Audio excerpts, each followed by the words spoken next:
So Young never expected his life to shatter in an instant. One moment, he was just another quiet middle schooler, an easy target for bullies. The next, he was in critical condition, rushed to the hospital after a brutal group assault that left him barely clinging to life. The country didn't know his name. The media stayed silent. The powerful families of his attackers buried everything. While Seong lay in a coma for 9 long months, his family was left to fight a hopeless battle. His father rejected hush money, refused to settle, and stood up against the system until his desperation reached the point of no return. In a final act of protest, Sung's father set himself on fire in the middle of the street. His mother screamed beside him, demanding justice in a world that refused to listen. Video went viral, 72 million views. A wave of outrage swept the nation. Only then did the authorities react: arrests, dismissals, forced apologies, and financial remedies. But it was all too late when Seong finally woke up. The truth hit harder than any blow he had slept through. His parents' suffering, their deaths, and the storm they had unleashed for him. Guilt crushed him, rage buried itself deep in his chest, and something in him broke. The world assumed he would never recover. But they were wrong. Now 2 years later, Seong hides away in a locked rooftop apartment in the building he bought from compensation. A so-called landlord who barely speaks and lives like a ghost. Behind his emotionless stare and quiet routine is a young man, collecting information, tracking names, and connecting the dots between corporations, politicians, and the predators they protected. He watches the elites move like nothing ever happened. He sees the same surnames tied to CEOs, presidential candidates, media tycoons, and their spoiled children who walked away from justice. And the worst part, he can't do anything to make them really regret what they did to his life. Until one day, a crazy bright light targets the earth like a fiery blade, straight for Earth with the speed of light. It hits the roof of Sung's building, making the dude jump out of bed in fear.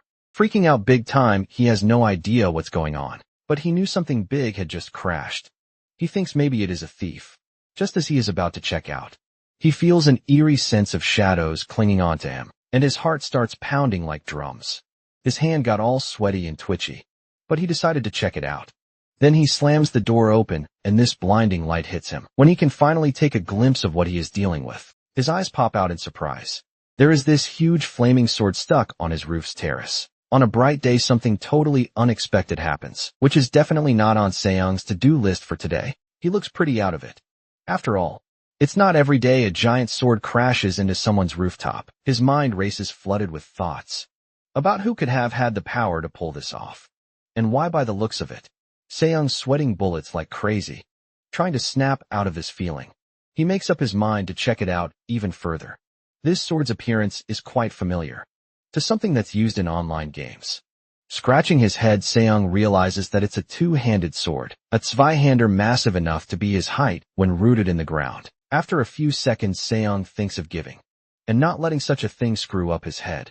He decides not to let the bizarre situation confuse him even further. Then, he considers turning off his curiosity and ignoring the whole thing. Regardless of how or why the sword ended up there, he goes back inside, acting like he doesn't care. Back inside the apartment, this deadbeat zombie walks inside, wondering if the legend of Excalibur picked his roof for his next place for rebirth. Just then, he collapses back on his bed, finally deciding not to give a damn what goes on any further. Soon enough, Seong falls into a deep slumber, leaving the biggest sword to its fate. Out of nowhere, this massive sword starts jittering like it has a mind of its own. Unbeknownst to what's going on, this dead sleeper has no care in the world. Suddenly, all the ruckus outside ends up waking Sung up. His eyes are practically out of it, and he is freaking out to be trapped inside his nightmare. What's strange is he spots a bunch of high-five warriors, tapping their spears aggressively on the ground. Not to mention, Sung is standing right in the middle of the soldiers' march, probably crapping his pants on a side turn. His face loses all color when spotting the army of monsters heading his way. At the front line, there stands a hero with a red cape wielding the Zweihander. The same sword that penetrated Sung's rooftop is in the hands of this red cape guy. While he is trying to piece it all together, a surge of tremendous amount of energy knocks his socks off that radiated out of the hero's body, which sent Seong flying out of the way. He can't make sense of what's going on and why he is here. All of a sudden, that gush of wind almost peeled off Seong's skin. getting a hold of himself. Seong catches his breath and lifts his head to spot a horrific scene. His mind is practically blown to spot a mountain pile of trash, full of monstrous remains, standing before him with Zweihander rooted on top of it. Such an intense phenomenon. Jolts his body out of its dream state and bolts upright in confusion, taking a few minutes to process it all. He can't believe he had such a freaky nightmare. All of a sudden, there's a weird sound coming from outside that throws him off. He rises back up in confusion, wondering if it's not a dream, but something real. Determined to check it out, Seong braces himself to walk to his door and creaks it open, only to have his jaw drop. Sweating bullets like crazy, his eyes close to popping out of his socket again. That massive sword ignites in the sparks of flames, and he refuses to believe this is reality. Now Seong's whole terrace is lit on fire. The man can't even handle such sparks of flames, heating up his roof as if it's his personal ocean of flames. Thus he, feeling clueless, dashes inside at full speed. Without further ado, Seong wastes no more time and rushes straight to the bathroom. There he fills up a bucket full of water, in a hurry to tackle the flames outside. However, Curly Head got a screw loose that his scrawny body wouldn't be able to lift. Such a heavy tub of water. His whole body shakes as he pushes himself to the limit, trying to lift the bucket in a stronger form. But he still can't do it. Water splashes everywhere. But he doesn't give up spilling some already. He takes another shot and lifts it. Going all out, he lifts the water tub and bolts outside even quicker. In the blink of an eye, he is out there dumping a bucket of water on that massive sword. But nothing happens, not even a smudge of fire is taken down. He is majorly tickled. He lets out this crazy yell and then sprints back inside. Like right now, from that moment on, Sung kept coming out to splash a bucket full of water to calm the flames down. Totally out of breath and his body shivers consistently. The whole rooftop is all foggy now. The fire is completely gone. Sung just sat there, probably wishing he had stayed in bed, sweating like a broken faucet. He finally got the guts to stand. But then his body just screamed in pain. All of a sudden, Sung saw the freaking pipes tugged in the corner. Probably cursing himself, he could have used those the whole time. He felt so mad as he was about to lose it. Afterward, the clock strikes 12, marking the arrival of midnight again. The sound of bangs starts again, and this time getting louder by the second, waking up the poor dude from his slumber. Stretching, he approaches his door and cautiously opens it, only to see the blazing sword once more. Over the past 4 days, Seong has grown used to the presence of the flaming sword. Deciding to tackle the flames as usual, he carefully opens the pipe valve. He directs a controlled stream of water toward the fiery blade, aiming to extinguish the fire. And just like that, Seong pours the cold water to extinguish the flames, but cannot locate the source of the drum-like sounds. He is certain that they resemble drums, but cannot determine their exact origin. Most importantly, he has zero idea of what's up with this fire that started without any prior notice.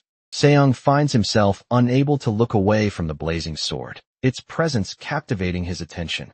Later, the 12 strikes again, confirming the midnight period has begun.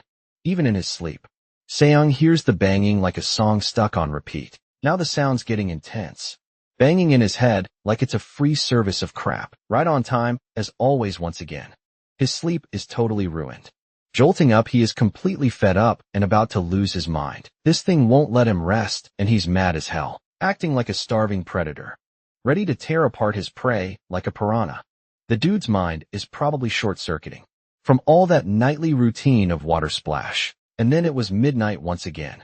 His room is flooded with bags of trash, and the clock ticks in silence as Sung stares at this sword. He is pretty clueless as to what he needs to do with this. With a completely blank face, he waits for midnight to strike, just to witness the grand show of what goes on at this hour. Sitting near the sword, he watches as the clock strikes 12 right on time. The sword starts to tremble.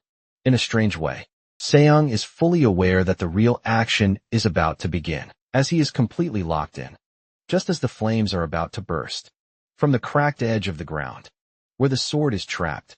A second later, flames burst up again, but he quickly pours water on them. Finally, time to get even again. Back inside, Seong crazily types on his keyboard, like a madman in search of something big. After digging deep, he finally finds it, and he is taken aback by this surprise. Without any further delay, he steps outside to face the massive sword, grabbing the giant red ribbon tied above it. The banging echoes through the air.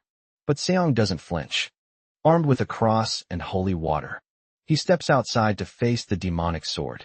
He is ready to exorcise the spirit haunting this thing. Muttering a few words, he sprays the water. The sword's trembling stops. For a moment, he thinks he has done it. But a blast of flames erupts from the ground, nearly making Seong jump out of his skin. In a panic frenzy, he shouts, calling on the power of God to cleanse the possessed metal, demanding that Satan get the hell out of there.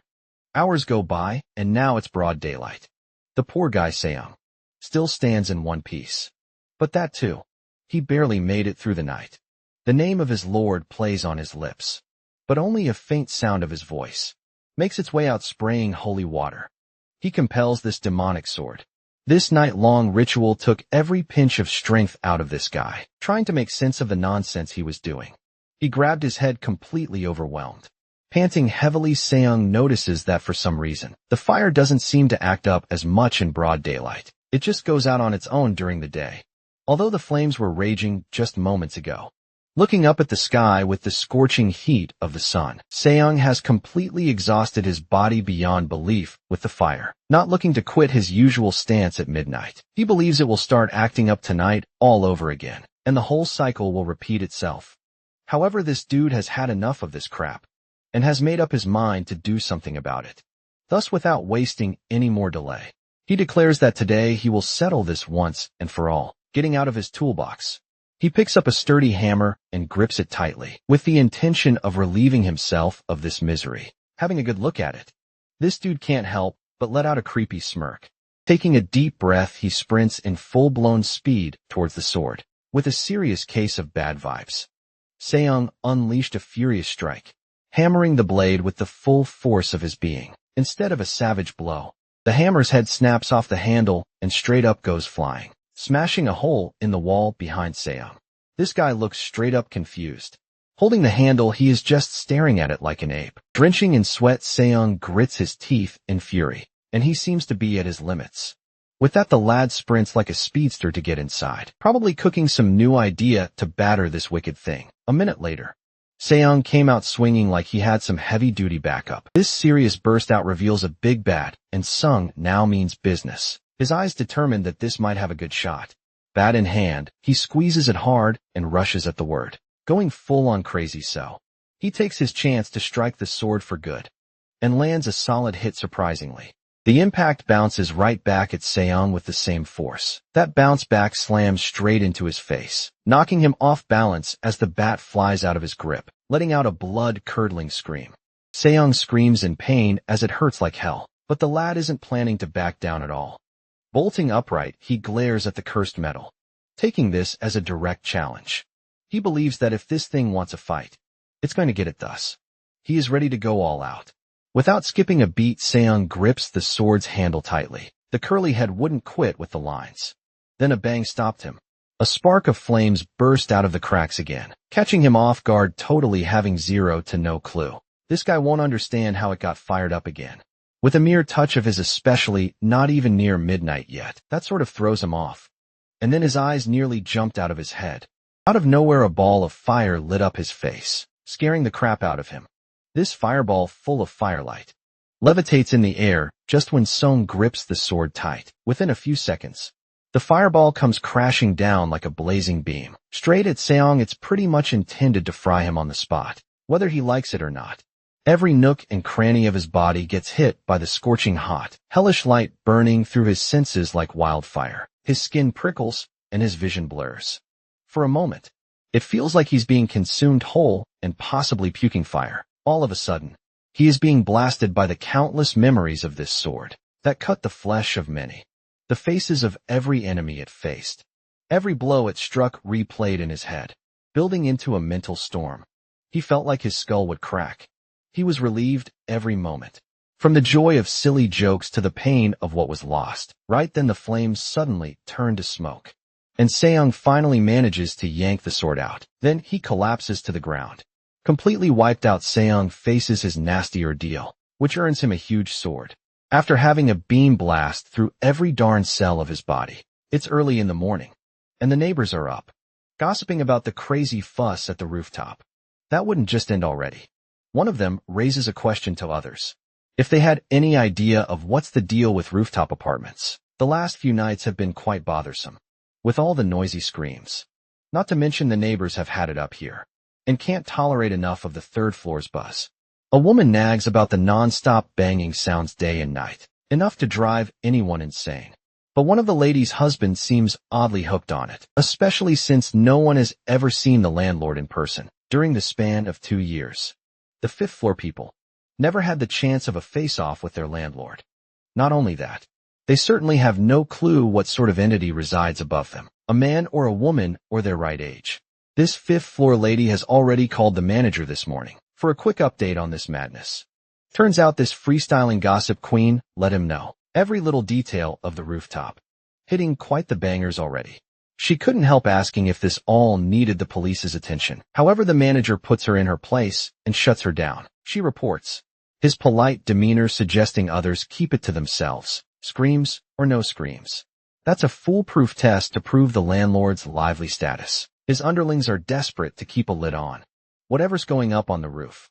Meanwhile, Seong up on the rooftop snaps back to reality with an ear-piercing scream. After being forced to devour the massive fireball, the lad passed out cold, still gripping the possibly cursed sword. Regaining his consciousness, the dude is totally out of it and still can't make sense of anything. He wonders if that whole thing was actually a dream. One heck of a lifelike dream that actually felt like a solid memory, gripping his aching chest.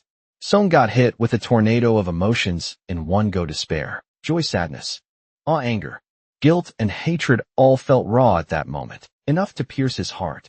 It was as if he had lived countless lifetimes in a single breath. When it's over, Sung jolts back to reality. But his grip on the sword keeps him frozen.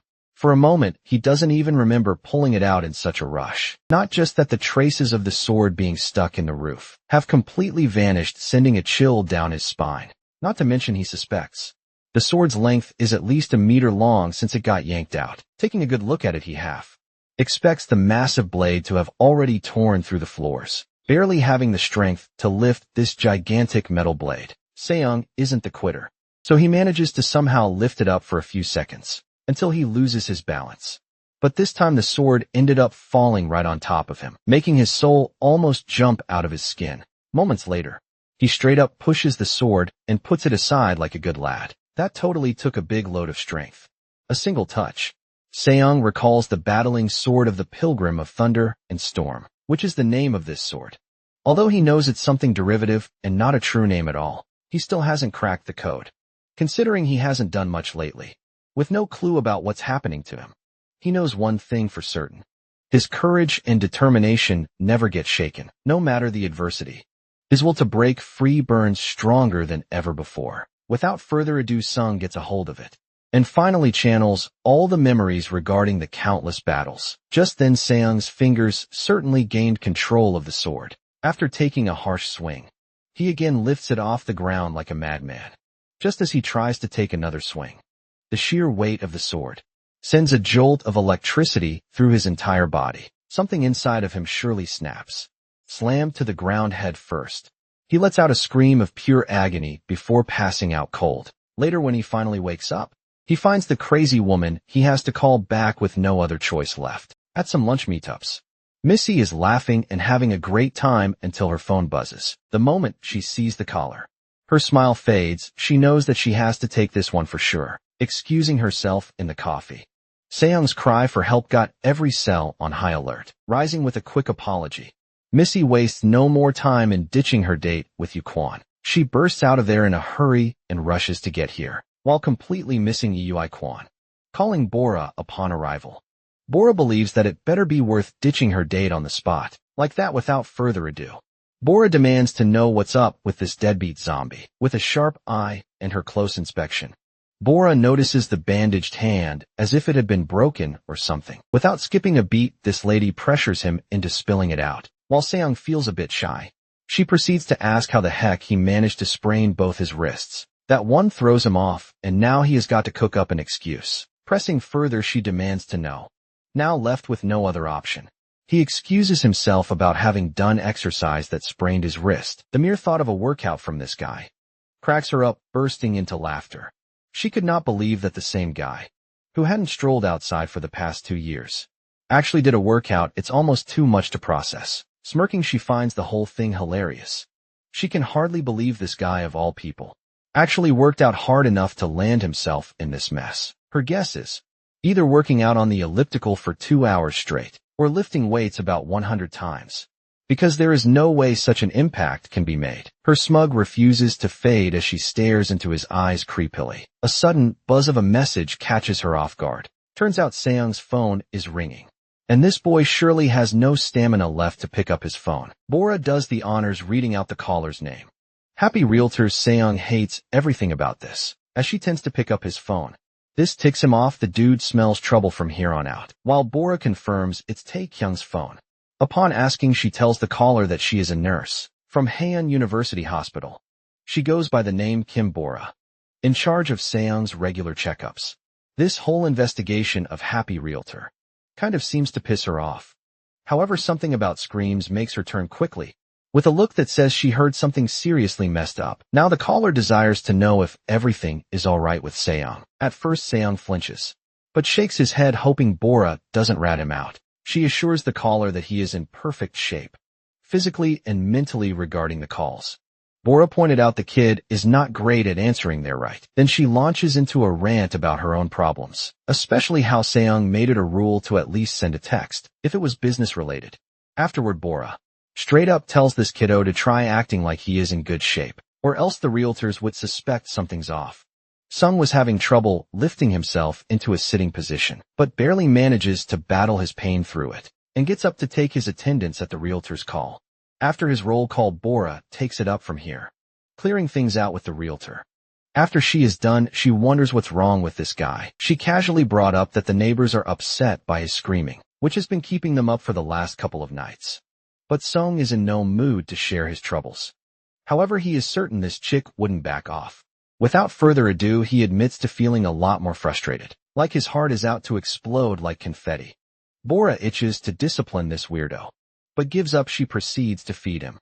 After putting on her nurse gear to further his odds, Se-young claims to be in good shape, but intends to take some rest now before Bora heads out. She goes full-blown crazy over, leaving instructions on how to take care of his sprain, followed by the warm compresses. Afterward, Bora schedules their meetups on Tuesday and Thursday for the next 2 weeks before Se-young objects. She marches out of there. He gritted his teeth, looking absolutely pissed again. The banging sounds push him to check out the battling sword under his bed, so he yanks it out despite the constant pain. This otherworldly voice declares that learning requires failure, even though he was 100% alone. The voice wouldn't stop forcing him to learn through pain. No matter his age, this was a hardcore crash course to becoming strong. The voice said to grab the sword, run until you fall, swing until you break. And that's about it. After dropping a fast tracking course to get stronger, this unfamiliar voice advises him to grip the sword right, start running, and then swing it to the brink of exhaustion. The dude isn't familiar with the terminology. While the sword rests on the bed, Sung slides down to the ground, completely drained of energy, hitting his limit. He starts questioning why he's even pushing himself this hard. He wonders, what's the point of getting stronger if it just leaves him like this? Soon Sung taps on his keyboard like there is no tomorrow, driven by a thirst for knowledge. He did extensive research on this V-Highlander, wanting to learn everything about it.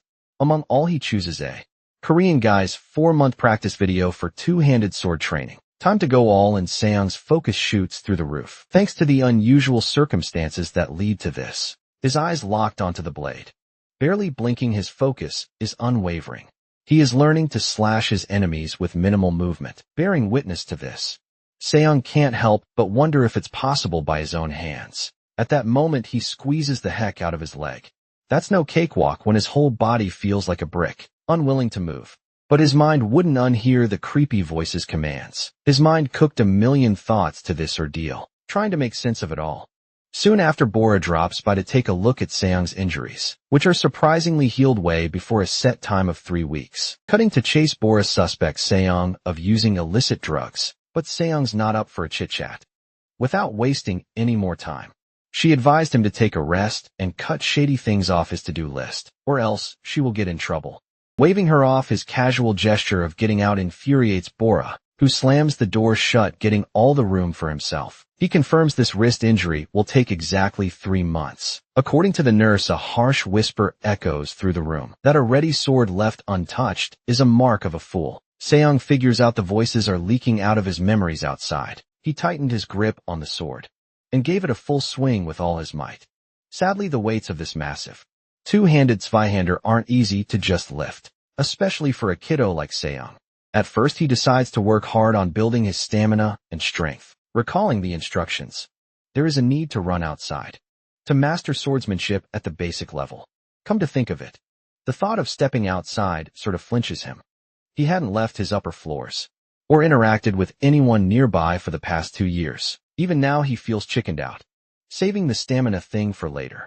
A second later, a memory flashes when a guy his age could wield this very sword. He would run for nearly an hour at just 12 years old, eat, and then go right back to running again.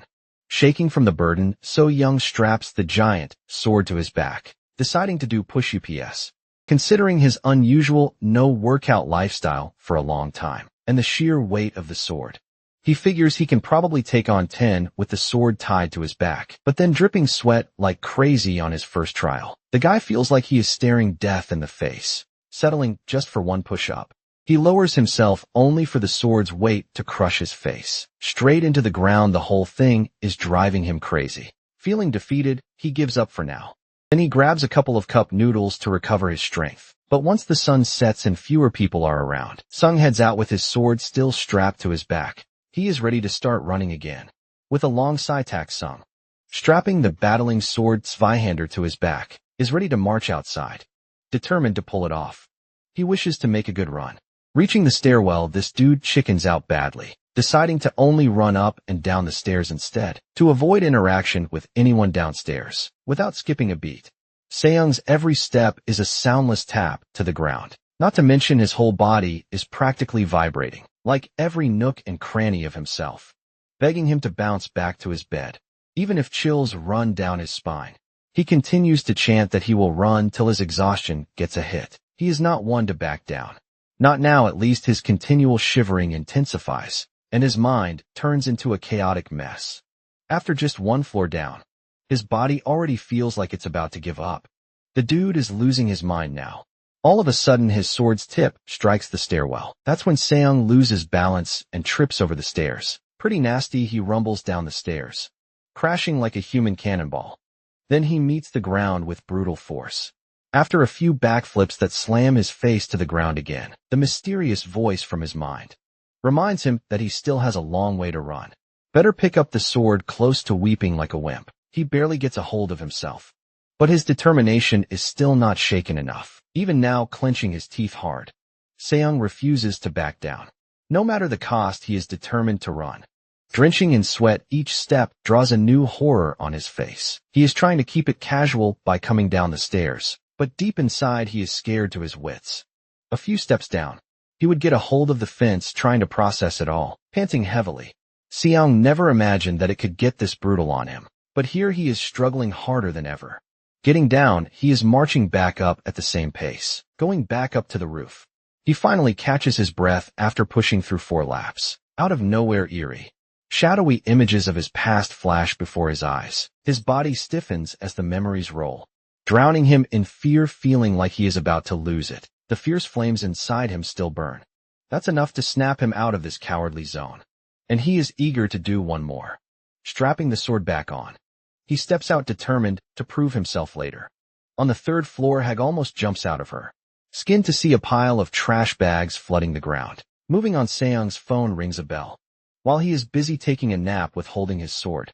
A few moments later, it's rise and shine for Seong. His stomach's loud growl works better than any alarm. Heading to the kitchen, he cooks up a delicious yet proper meal. But no matter how much he eats, he is always hungry these days. Squeezing the gripper, he dunks the dirty utensils to the sink, eats up his fill, and dashes out to the roof. There he decides to do pushes, and reaches 100 without getting his head crushed this time. Afterward, he kicks back on the lawn, arms stretched out like he just won a battle. Then a clue drops, and the mysterious voice casually reveals that short breaks level up the strength even faster. He needs to find his peace in all this madness. Later on, Seong dashes down in full-blown speed, trying to up his game of running. He is totally going nuts over the stairwell lapses. Not to mention his footsteps have grown much more aggressive. Clearing 8 laps as this guy thinks of what's next. Without further ado, he grips Zweihander tightly in his grasp. The voice drops a piece of advice. That 100 swings are basically an easy start. But the thing is to go slow enough to make anyone yawn. New rules have been laid out, which include no tip wavering. A mysterious voice echoes demanding to know Seong's objective. Without hesitation, he declares, desiring vengeance, the house is completely burned from the inside out. But the mystery voice isn't done yet. It keeps pressing, demanding to know why Seong would go this far. Staring at his PC screen, Seong bears witness to the horrifying footage. The entire town is nothing but ashes and flames. Bodies scattered across the ground. The sheer pain in their eyes is unbearable. And Seun watches a helpless load of people being burned alive. Their screams are trapped in the past. His jaw tightens, and he bites his lips, trying to keep them together. But the weight of it all crushes him. Then on screen a man collapses, embracing his beloved in his arms. Mourning in despair, that's it. Seung's walls break, feeling totally relatable. Tears spill down his face as the mystery voice asks again. What is his objective? Drowning in the storm of emotions. He finally knows the answer, which is revenge. A sudden revelation snaps his eyes open. Everything is much clearer now, even as tears keep streaming down his face. Sitting up, he wipes them away. Shaking off the sadness, his heart still aches. But his mind is sharper than ever, and dead set on what he plans on doing next. He finally knows his path, and this time there is no turning back. In the meantime, Bora is up to no good, sneaking around the rooftop, probably pulling off an old-fashioned detective move. Checking her phone, she scrolls through her messages. One in particular reminds her that she is supposed to swing by Seong's place in an hour. Giggling mischievously, she smirks, thinking Seong has no clue she is already at his doorstep. Just as she is imagining the look on his face, Seong slams the door open, and just like that, this skank is caught red-handed. Standing there, Seong looks half dead, staring at her blankly, asking her to act her age and quit snooping around like a weirdo. The girl is totally busted, stomping her foot in frustration as she pouts. He just lets out a long sigh when walking back inside. Writing 175/100 for blood pressure. Bora starts her examination and tends to check out how his arms are doing now. He responds to it, revealing it's a little sore. But Bora has had enough of this and is at her limits. She addresses the fact that Seong must face the harsh reality of how they have been lying to others. However, times are entirely different now. After a momentary silence, Bora proceeds with her questions, asking how his hands, feet, and back are doing. But Seong's answer remains the same. A little sore.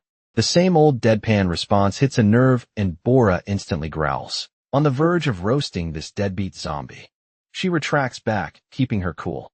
Without further ado, she declares that Soo-young had just run out of luck. The lad is pretty much clueless. But Bora's smugness stays coming clean. She blurts out that the doctor has already signed the note, announcing a full recovery of Soo-young. That totally catches him off guard. Thus he questions if Bora's roaming days goofing around here are over. There's that.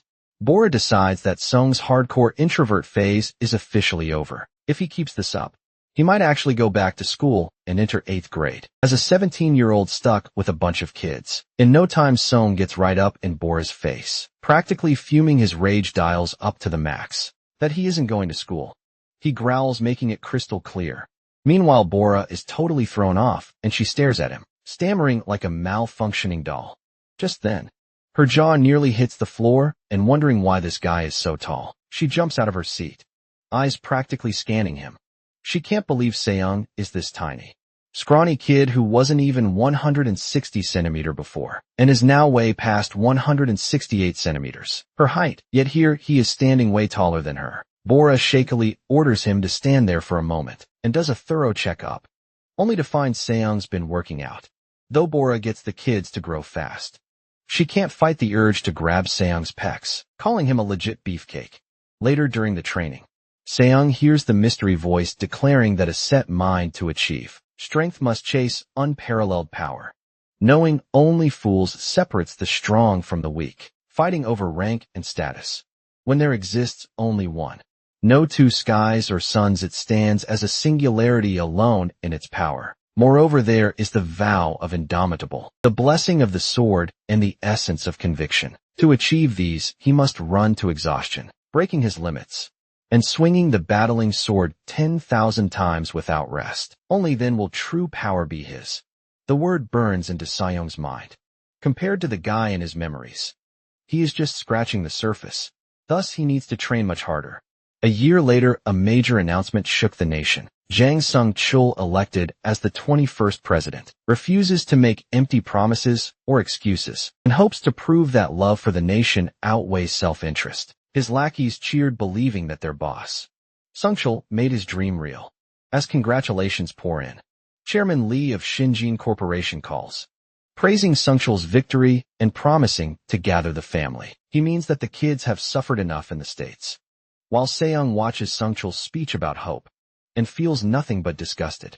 As much as Sung-chul hates to admit it, he knows the innocent kids have already been through too much, and now Sung-chul, a big shot guy, is out here saying he hasn't seen his little Soo-jung in forever, scheduling to catch up later. Young Sung-chul is thrilled too. No, Soo-jung will be making his return soon. Given the extent of her past suffering, he guarantees to see his little girl, who must be grown by now. His secretary takes his suffering into account as well. But Sung-chul is glad to witness this ordeal and finally see the end. Like sunshine after a storm, Sung-chul admits that it's all thanks to the sacrifice of children, that their parents have achieved greatness and nothing short. Then he gives off the creepiest smiles ever, like a truly disturbing sight to behold. At the Incheon International Airport, there's a whole crazy hot-headed squad of huge bodyguards, and it's pretty clear that they aren't just for show. Right behind them is a pack of evil, about to make a serious comeback from the States. This includes the green-haired, carefree menace Eugene, the chill but deadly white-haired dude Jun Hyuk, and muscle tank Suho. Meanwhile, Hyewon Da-hoon and Chang Soo were already waiting for this crazy bunch, arms crossed, expecting this reunion for a while. Jun Hyuk yells who's behind this cringe-worthy little party. Da-hoon tells Jun Hyuk to chill a bit, knowing that it's been a while since they have last seen each other. In the meantime, Suho and Chang-soo trade their casual pleasantries, glad to catch up while the rest begin mingling as well. That's when Hyewon turns to Yoojin, asking about Soo-hyun and Soo-young. With a smirk, Yoojin says Soo-young took a flight to Japan for a few days, needing to clear her head. As for Soo-hyun, well, they'll have to figure that one out themselves. As she winks at them though, Junit can't help but wonder if Soo-jung had 2 years to cool off. What's left now? He felt bad for Soo-young, who had to be dragged along. That said, their chit-chat continues, and they catch up with each other. While Jun Hyuk asks Chang Soo if he has looked it up, Chang Soo believes that searching for an address is a piece of cake. Thus, Jun Hyuk pats Chang Soo's shoulder for doing a good job. However, Chang Soo, smelling something fishy, demands to know if Jun Hyuk is up to something. Jun Hyuk's whole face twists. His symmetry shifted into something eerily off, with a sinister grin creeping up with a dark chuckle. He is out to service the guy who's responsible for all the trouble they have encountered so far. Meanwhile, his Aunt Hyunjin calls Sung to ask him once more if he still doesn't want to go to school. Seong is dead set on not going at all.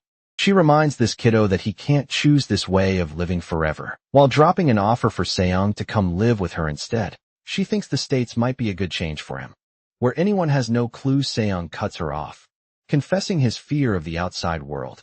Taken aback, Hyunjin feels bad and apologizes straight away for pushing him too much.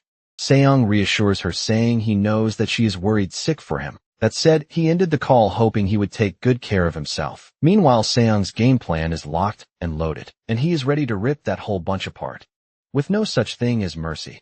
Outside, a man in black has finally arrived at the location. After his clear-cut observation, no soul has trespassed the area of the rooftop or exited. However, he says they already sent in a food delivery guy, a mailman, and even a meter reader.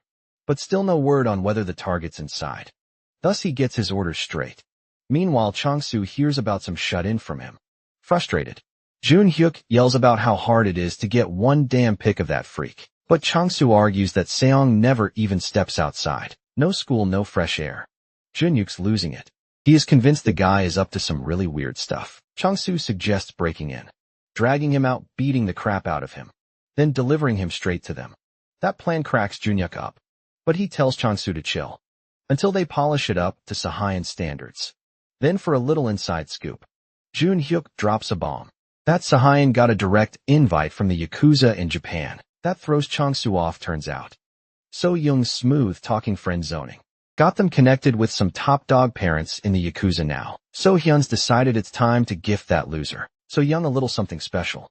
Throwing a party together for the crazy comeback. Yujin winks at the camera while the rest catch on at home. Seyoung's eyes skin the picture, and his blood practically boils to see this bunch of scumbags. The more he stares, the harder it is to hold back the rage bubbling inside him. Scrolling down, Yujin puts down a caption. In the memory of Soo-young and Soo-hyun, who haven't returned yet.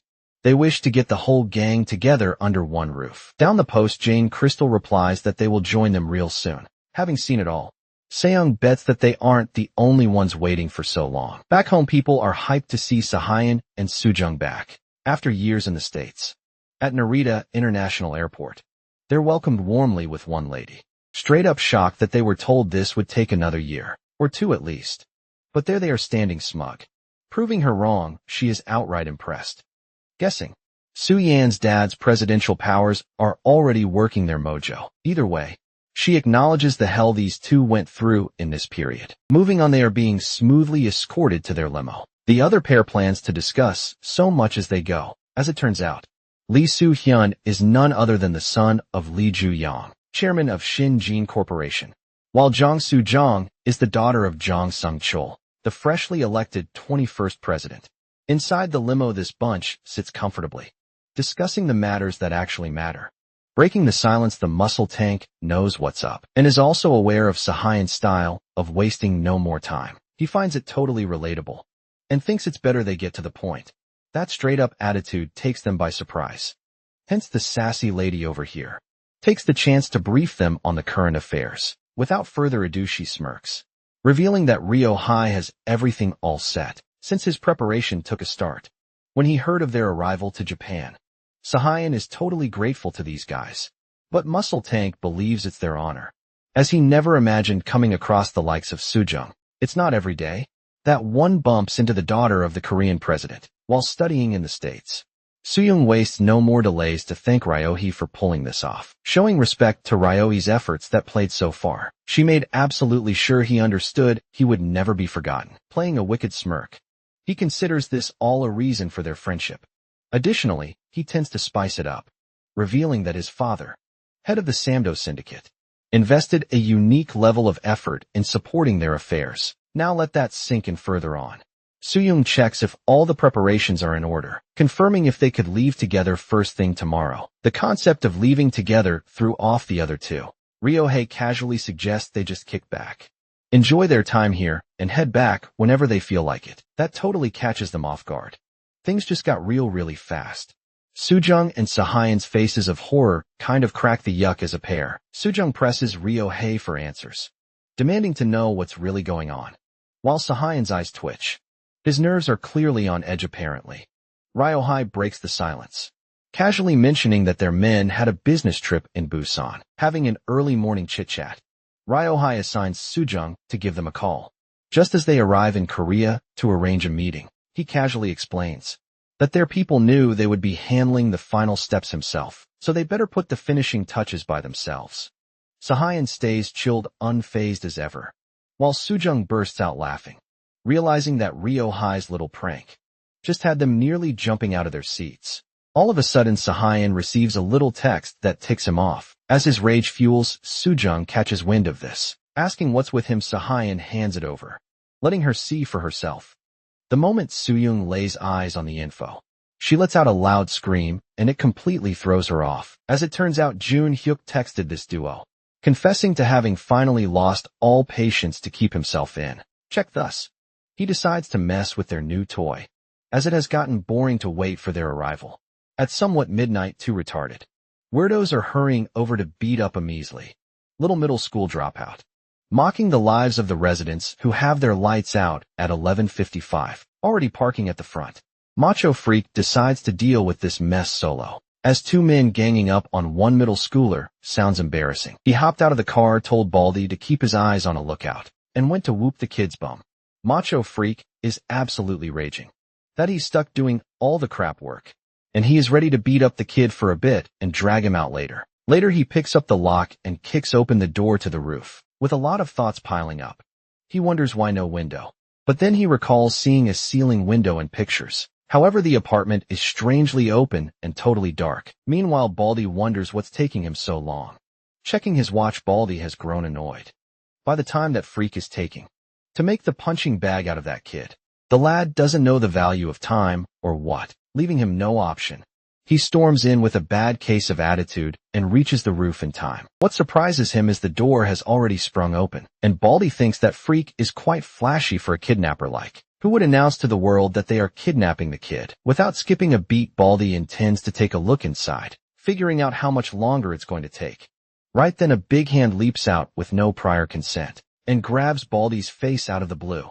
The sheer brutality of the blow sent a wave of terror through him. The savage blow scared him stiff, and he couldn't move. Suddenly, Seong yanks the guy inside, like his personal toy that needs some pounding. A second later, a series of deafening bangs erupts from the roof. That series of bangs must have woken up the whole damn block. After a while the next day, the traffic police checked out this unattended car park at the front of Seong's building, confirming it's unregistered. They plan to tow the thing. However, the traffic cop is fully aware that the scumbags who drove it have barely ever returned. And when they do, they'll just deny ever owning it in the first place. Not to mention, he bets they desperately need luck on their side to somehow contact the driver. No doubt, even the traffic cops figure this whole building demands ultimate attention. For some reason taken aback, the junior cop was left speechless, clearly stunned by the situation. Turns out, the traffic squad has been assigned to keep a lookout as well, but occasionally moments later, Chang-soo receives an urgent text that somebody needs to talk pretty fast about the guy working for John Hyuk. After a while, Chang-soo catches up with John Hyuk at his place. Apparently, they are legit. Growing concerned as to what went wrong with his henchmen, as it's 11 o'clock already. Chang-soo scrolls through but hasn't received any updates either, flipping his lead. Jun Hyuk yells at Chang-soo for not doing the call himself. That just ticks off Chang-soo under this immense pressure. Right about now, the phone rings intensely, and Chang-soo's uncle picks it up, so thrilled to hear out his nephew. He wonders if his minions did a good job. That's Choi Jong-chan, the head of Mira Credit Bureau. As it comes to pass, Chang-soo confesses not hearing back from those days, which throws him off, turning over Jong-chan's mind. Begins questioning what those lowlifes are up to. Blowing his top, Chang-soo demands to know if his uncle sent out a bunch of amateurs for this job. These words get on Jong-chan's nerves, knowing the jerk has no sense of respect. Even so, he swears to dig deep into it. But Chang-soo isn't fond of the first-hand humiliation, and taunts Uncle Jong-chan that Uncle Chong-hyun, for me, Jesus would have sent a better pair. That does the trick of boiling his head. Jong-chan only treats Chang-soo well because he's the boss's kid, but there's not much at the receiving end here. Gritting his teeth, the old man is fired up, furious, wanting to know the location of those scums. Somewhere in Song's apartment, Johnson's minions are beaten to a pulp, their phones buzzing nonstop. Their faces are badly pounded to the ground, like they were former punching bags for the freak living here. Just then Seong erupts from the shadows. Like the dark dweller at Incheon International Airport, Soojeong and Soohyun finally arrived back in Korea, as they are about to rush out of here when Nam Ho-young, a member of the Secret Service, is at Soojeong's service out of nowhere. So-hyun practically jumps in shock to see Mr. Young in flesh and bones. Mr. Young casually mentions his father's orders to escort him back to him. Meanwhile, Ho-young yanks away Soo-young rather quickly. Meanwhile, Jong-chan calls the underlings leader, yelling at this snob to wreck the task he assigned him yesterday. He wants those two idiots dragged here to face their punishment. No excuses. Young Dong-suk, the leader of Team Z at Mira Credit Bureau, did a thorough check and nobody has heard from them, tracking their whereabouts. Dong-soo reaches the Seong's building. He notices a parking violation on their unregistered car, baffled by their stupidity. To top it off, the car got towed this morning, making him wonder where the hell they would go. Like a crazy cannonball, Young-chan storms into the office of young Dong-soo, demanding an explanation for the mishandled operation. A chain smoker weirdo notices a fierce cannonball bursting in, but he takes a second to process it's their boss blowing a tantrum. His eyes widen in fear, his jaw practically hits the floor. Trying to keep his cool, he spills the beans. that their leader called everyone to gather up at Seong Apartments. That news hits him like a ton of bricks. After a while, Dong-suk calls back his boss to notify what's happening. Jong-chan blows up like a cannon, his blood practically lava, demanding to know what the hell Dong-suk is up to. Dong-suk comes clean by having a big problem. Upon asking, he mentions their 2 men have gone missing, with no clues or hints left behind. This sudden news sort of cools down Jong-chan, taking his attention elsewhere. He wonders what's the fuss over here. Dong-suk explains that there is something oddly wrong about Seong's apartment, and admits he has already gathered his crew to dig deeper. After a brief pause, Jong-chan gives the green light for the operation. With that, they are all set to move in. Taking a step closer, Dong-suk takes attendance of his every henchman, checking if they are in position. With a quiet agreement, they head in. Within a second, they all gathered up at the front of Seong Apartments, hurrying inside to finally deal with the anomaly. The entire stairwell is packed with men in black, while their leader, dressed in white, casually smokes like he's the coolest guy in the room. After the right puff of smoke, he signals his lackey to get him. Without further ado, the lackey bursts open the door and rushes at full speed, watching all his henchmen clear out the stairwell and head in the roof apartment to take back what's theirs. Dong-suk probably believes that this many would take care of what's inside. Thus, he enjoys the puff of smoke in the clearing. When things have gotten noisy, he gradually walks up there to see it for himself. There are these consistent bangs, followed by every step he takes towards the roof apartment. Suddenly, an eerie silence takes over the rooftop like the calm before a storm. Despite everything, Dong-suk concludes that this was all just an overreaction, until his lackey crashes into the corner. Also, suddenly that one blow got his skull crushed pretty badly, bearing witness to such a horrific slam. Dong-suk's eyes practically bulge out of his socket. Trembling in fear, the dude tries swallowing his fear down, but that doesn't work for him. He can't make sense of what the heck is going on. Out of nowhere, some dude stomps on the ground facing Dong-suk, who is pretty much shivering out of fear. As it turns out, even the door has gotten short for Seong's size. The monster's vibe totally threw Dong-suk off, making him lose his footing. Like right away, his blood pressure goes off the roof as he screams, demanding to know who the hell Seong is. But just the sight of him fries Dong-suk's brain, making him let out a desperate cry for help. However, it won't help here. So Young tightens his fist and slams a punch straight into his face, sending him crashing to the ground. Afterward, the cops receive a citizen complaint about loud screams and a group of thugs entering an apartment. The third-floor hag swears she saw them and hasn't slept since, while the police prepare to check it out. They wonder why no one called earlier when the screaming was happening. Still, they appreciate the report. Better late than never. Climbing up, the rooftop door is wide open with a broken lock, making things feel a whole lot sketchier. Getting straight to business, they knock, announcing their presence. But the second they step inside, their brains short-circuit, because right there on the roof is a mountain of bodies, and in front of them stands a muscular monster. Wasting no time, they pin the guns down instantly while shaking like a leaf. There is a huge ruckus outside Seong's apartment building, with cops swarming the place. A squad of paramedics dashes upstairs with empty stretchers and marches down with loaded stretchers full of broken bodies. Jong-chan, Chong-su's uncle, in fear of being a total flop in his nephew's eyes, has got his squad butchered brutally. Sliding down the window, he is desperately looking for answers, and that's when his eyes fall on the tragedy of many.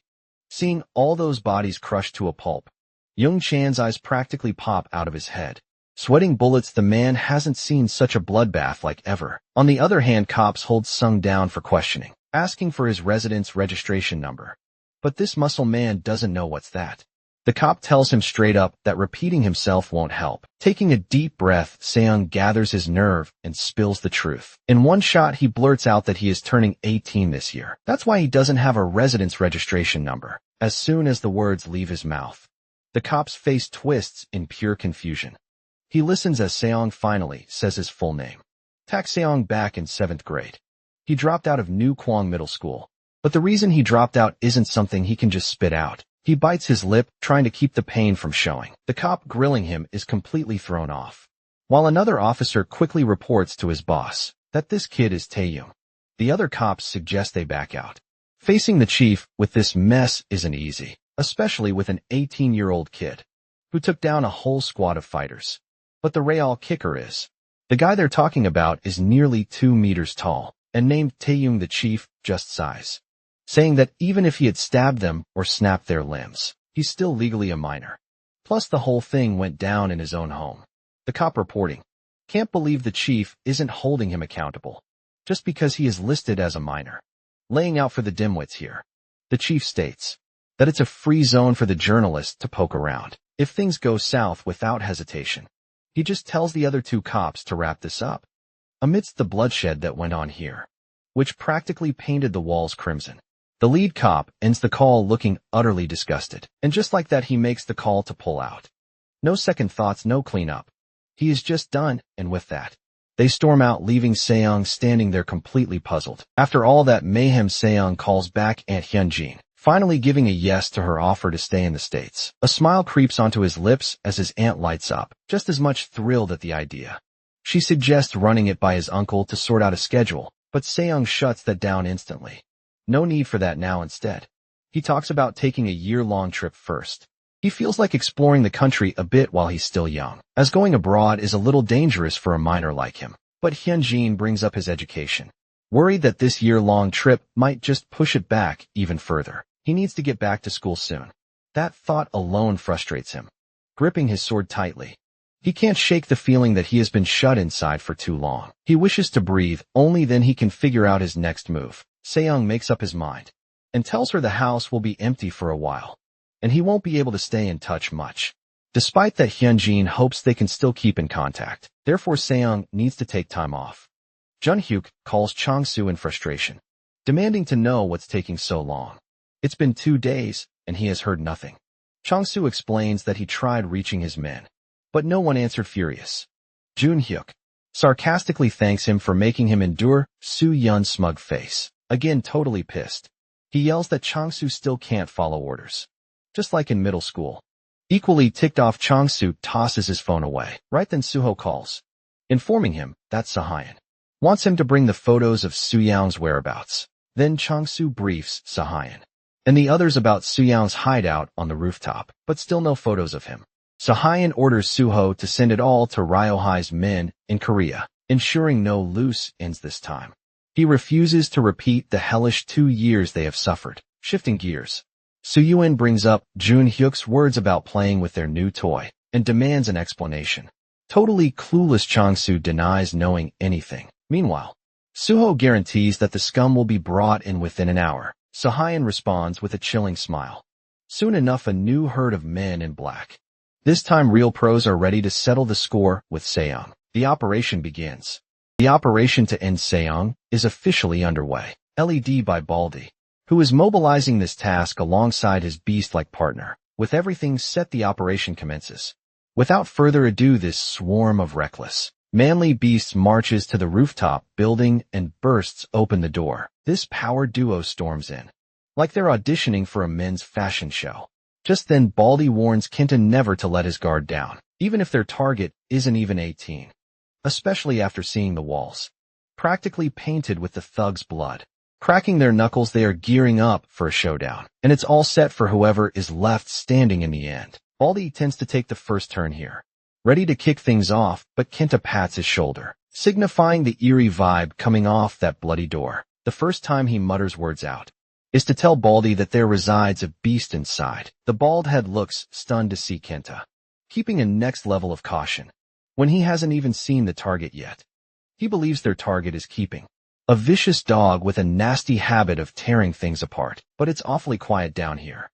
Kenta believes whatever it is, it's something big. Well, he gotta buy the man's word, intending to take on this operation carefully. Right then, the crime partner duo, flashing their starter poses, are all ready for this showdown. But before Bald Head gets a chance to knock the door down, like a cheap copy of Bruce Lee, Seong's Hulk mode takes things to the next level. He practically shoves the door to Bald Head's face and slams it to the wall ahead. It sounds like a massive bug getting crushed. Bearing witness to this brutality, Kenta growls under his breath. His anger spikes. This whole situation seriously pisses him off. There he locks eyes with Seong, the muscular monstrosity, as it's a showdown of sheer strength, as Kenta the powerhouse charges in like King Kong, throwing a full-force punch straight at Seong's head. But Seong doesn't even flinch. At that moment, Kenta realizes that he is dead meat because Seong is no human. Wasting no time, Seong swings a brutal blow, probably giving Kenta's facial bones a crash course of destruction. That said, Kenta gets sent straight to the ground, and his face practically pancakes against the floor. Meanwhile, Bald Head gets a hold of himself. But witnessing Kenta's brutal demise and Seong's vicious vibes horrifies him, meeting with Soo-young's gang. Soo-young desires to know Takashi's reason for ditching his fighters and letting them go by themselves. He describes that there isn't any need to supervise the beasts, who are the best of the best. That's Japan's Samdo Syndicate of Mizrai Division. Takashi ensuring there is no room for concern for now. Sahayan awaits the results. As Takashi's phone straight up flashes, Takashi picks up, warning Bald Head not to call without a real reason. But Seong's voice cuts in, thrilled about Japan's involvement. Kenta's chest gets crushed by Seong's giant feet, his screams hitting Takashi hard. Shocked to his bones, he stammers upon hearing Kenta's cry for help. Then Seong tightens his grip, demanding their location, but Takashi ends the call. He grabs deadbeat Baldy, giving him 5 minutes to drive there, and the shiny-headed driver has no other choice but to do as he says. In a flash, Seong lifts off the van's ceiling, throwing in last-minute modifications afterward. The muscular monstrosity slams Kenta's deadbeat body inside, and he hops in, directing Bald Head to keep up the pace. In the meantime, Takashi hasn't broken the news to Soo-young's gang, as he couldn't snap out of it himself. Then he tells the kids to pack up and leave, as the operation happened to be a big failure, so they better head to safety. Upon asking, Takashi shuts down any queries unless they get to safety. This ticks off Soo-young, who is already pretty pissed about these idiots having a hard time catching a loser kid. And now a lecture coming from this guy gets on his nerves. A sudden noise of a car holding up. Takashi is freaking out, confirming that he is already here on the run. Baldhead barely keeps the junker under control as it screeches down the street. Horribly, meanwhile, the bystanders have their jaws dropped, seeing a junker carrying a hottie, which means it's probably a big movie shoot. Skidding to a stop, the muscular freak steps out boldly with no care in the world. He is dead set on his goal to obliterate the scumbags, but the public flashes cameras, like he is some action hero about to go viral. He asks Baldy for the floor, which Baldy tells him is the 8th floor. Then Sung commands the guy to lead the way. Upon shivering, this nightmare isn't over for him. The massive sword makes the crowd certain that it's a film set. Maybe Captain Otaku's running the show. But then the car's rear collapses, exposing Kenta's mangled face, which is the latest art piece of Seong. A chill rips through the crowd before they erupt in screams. The terrified cries echo into the building, sending a shiver down Sahayan's spine. Things are about to go wild. Sahayan's nerves twitch, wondering why he is hearing screams. But Takashi redirects their attention, listing down 3 possible stairways that are safe to take. In a hurry, Soo-young asks Sahayan where they should go for safety. That kick starts his brain to come up with a better idea. That gets him out of here alive. Even though Sahayan has no darn clue who is after them, he is downright sure that this entity is either on hold downstairs or is already coming through one of the stairways. If that's how it is, he lets others know that they better split up. This totally sends a shockwave to everybody else, while Changsu makes a point of going as a group, which might hold a better chance of survival. He insists that Takashi can practically shield them. When push comes to shove, however, Sahayan points out to this bonehead that anyone who makes it out alive can call for help, or the police much faster. That sort of makes sense to Changsu, but he still isn't sure who has the worst luck today. Suddenly, Soo-young lunges at Sahayan, grabbing his arms and insisting on tagging along with him. Without wasting another second, Sahayan quickly gives out orders that Suho is to take the back stairs, while Changsu is assigned the other route. Meanwhile, he tells Takashi to follow them. As they all dash toward their designated stairways, it's unclear who's about to take the road to heaven. Changsu grits his teeth, hating how things turned out, and how those scumbags always find a way to do him dirty. In the meantime, Seong, the raging beast, has already chosen the stairways that can lead him to the big jerks. Moving ahead, Changsu is pretty clear about pissing his pants, dreading the time he might come across this guy. He wonders why that jerk didn't pick the idea of sticking together, just to be safe, gritting his teeth. He dashes downstairs at full speed, until something eerie stops him in his tracks. At the next stairs, Soo-yin and Soo-young follow Takashi's footsteps, as Soo-yin carries Takashi while carrying a gun. Soon this trio safely leaves the exit, but someone's shadow throws them off for a second, until a couple of police officers pin their guns at them. Sighing loudly in relief, they get a hold of themselves, finally dodging a near-death event. On the other hand, Chang-soo somehow blanked out at seeing Seung's power-up and massive size, making him look otherworldly. Seung tries waking up these dimwits calling his name out, and then Chang-soo's eyes flip open. The guy is totally out of it. But a second glance at Seung makes his eyes widen in shock, barely getting a hold of himself. He wonders who the heck this guy is. Out of nowhere there is a horrific sound coming from behind, so Chang-soo dares to turn back only to see Baldy's wrecked face. That sight sends a crazy chill running down his spine. Cutting to chase, Seung asks Chang-soo if they should start. He knows this guy has forgotten him completely. But Seung ensures that he remembers him every day of his life. Outside, a couple of helicopters and plenty of cars block the passageway for the attacker, leaving no way out unattended.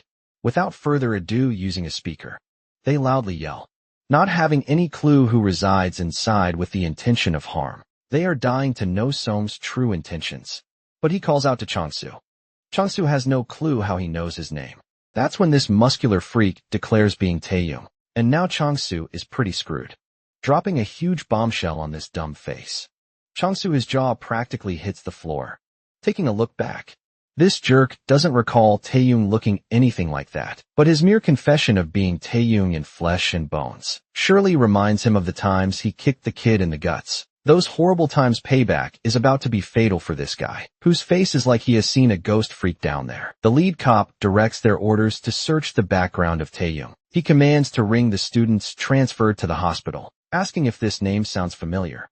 Meanwhile, Chang-soo can't believe his eyes still, as he didn't see this coming. Once known to be the scrawny loser, Taeyong now stands like a steroidal freak show. This gives him the creeps. One thing's for sure, he looks nothing like the shorty he remembers. Cutting to the chase, Seung breaks the silence. He claims that his parents, Tak Chong-sun and Go Hyun-jin, burned themselves alive before the Gwangwa man 3 years ago. The moment the words leave his mouth, the entire crowd below falls into stunned silence. Their jaws drop, eyes widening in shock, as the memory of that incident rushes back to them. All the media press isn't about to miss this blockbuster case. Even the speaker looks at the loss for words. As his battling sword slides to touch Chang-soo's neck, he flinches, probably seconds away from pissing his pants. Tears stream down his face. Chang-soo tries to yell something, but the fear of dying twists his words into cries. Turns out, a little skin cut from battling swords scared the crap out of Chang-soo. Just now Seung modifies his blade to be the altar, ready to deliver punishment for Chang-soo's sins. This breaks his spirit enough to call for his mommy and daddy. That mere sight of his weeping disgusts Seung. He tells this jerk that his parents burned themselves to a crisp to get much attention without missing a beat. He boldly declares that from this moment on, he swears to make everyone pay for his parents' death with their lives. Unleashing his fury, Seung practically goes insane as his rage skyrockets. A few moments later, this whole thing is now being telecasted all over the country. Flashing is breaking news of a hostage situation near Samsung Station, with police confronting the captor's needs. The media breaks the news, revealing that the captor is the son of those who burned themselves alive 3 years ago, a kid who was just a middle schooler at the time. Despite the sheer size of this beast, no one can believe it's just a teenager out for revenge. That body doesn't belong to a kid. Or maybe he's an imposter. The lead cop orders a full investigation into his identity, birthplace, and everything connected to him. But deep down he has a bad feeling. Among the hostages is the son of Chairman Kim Sang-pil, the owner of Aegis Security, the largest security company in the nation, responsible for even protecting the president. However, in reality, Aegis Security operates as a criminal syndicate with influence nationwide. The son of Chairman Kim Sang-pil was one of the culprits behind the teen assault case 3 years ago. And if the one holding the hostages is really Tak Seo Young, then they're in serious danger. Time's running out, and the lead cop tends to ask for Seo Young's demands. But Seo Young is done talking. But he is eager to know what Seung wants from them. He blurts out there is nothing they can give him. Seung claims to have surfaced here only to drop an announcement. Chills run down their spine. They are hooked on what Seung has on his mind. Without wasting another second, he calls the names of Lee Soo, Hyun Jong Soo Young, Kim Jun Hyuk Kim Eugene, Lee Soo-ho Young De Hoon Nam Hee-won. And last but not least Kim Chong-soo. Thus he declares, this list of people has their deaths, and their parents' deaths written on his hands. All of the top dogs watch this stream live. But that doesn't end Seo-young's hunger for revenge, as he intends to kill their siblings as well. Now it's getting out of hand. The whole crowd down there seems to be shocked to their bones. He challenges the lot to bring the army or police into this, but nothing is saving them from this fate. Hence their deaths are written by his hand.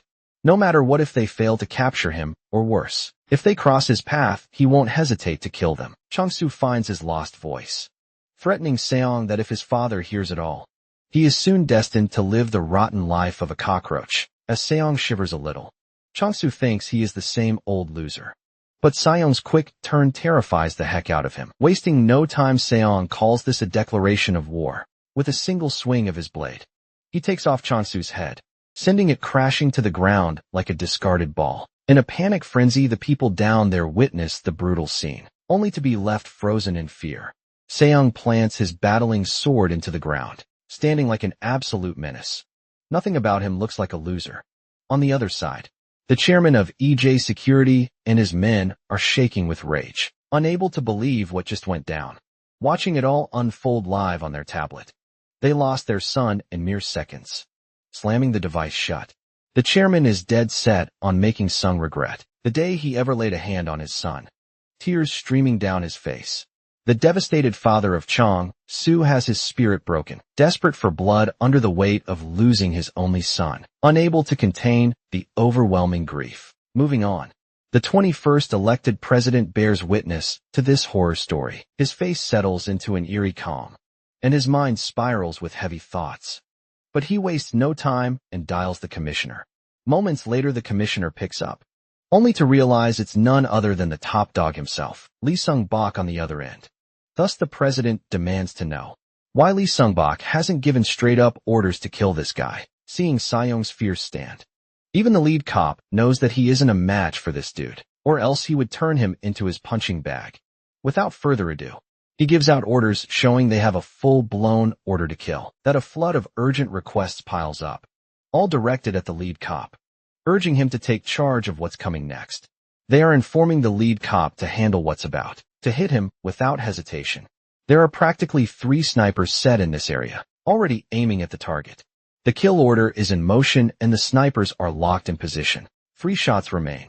But the lead cop is already maneuvering the situation. Right on cue, special forces storm in, cranking up the chaos to a whole new level. The lead cop wasn't ready to have the special folks on board. Surrounding the area, the special folks geared up, take their position much faster.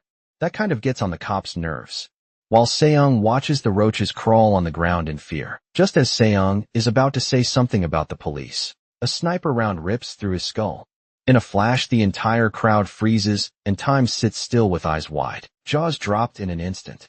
It's over. One perfect shot and the menacing target has been taken down. Guessing if it's actually true, the sniper, wanting to confirm the kill, scopes in for a second look, only to freeze in horror. Seo-young, like a grim reaper, meets his gaze, deflecting the bullet with his sword.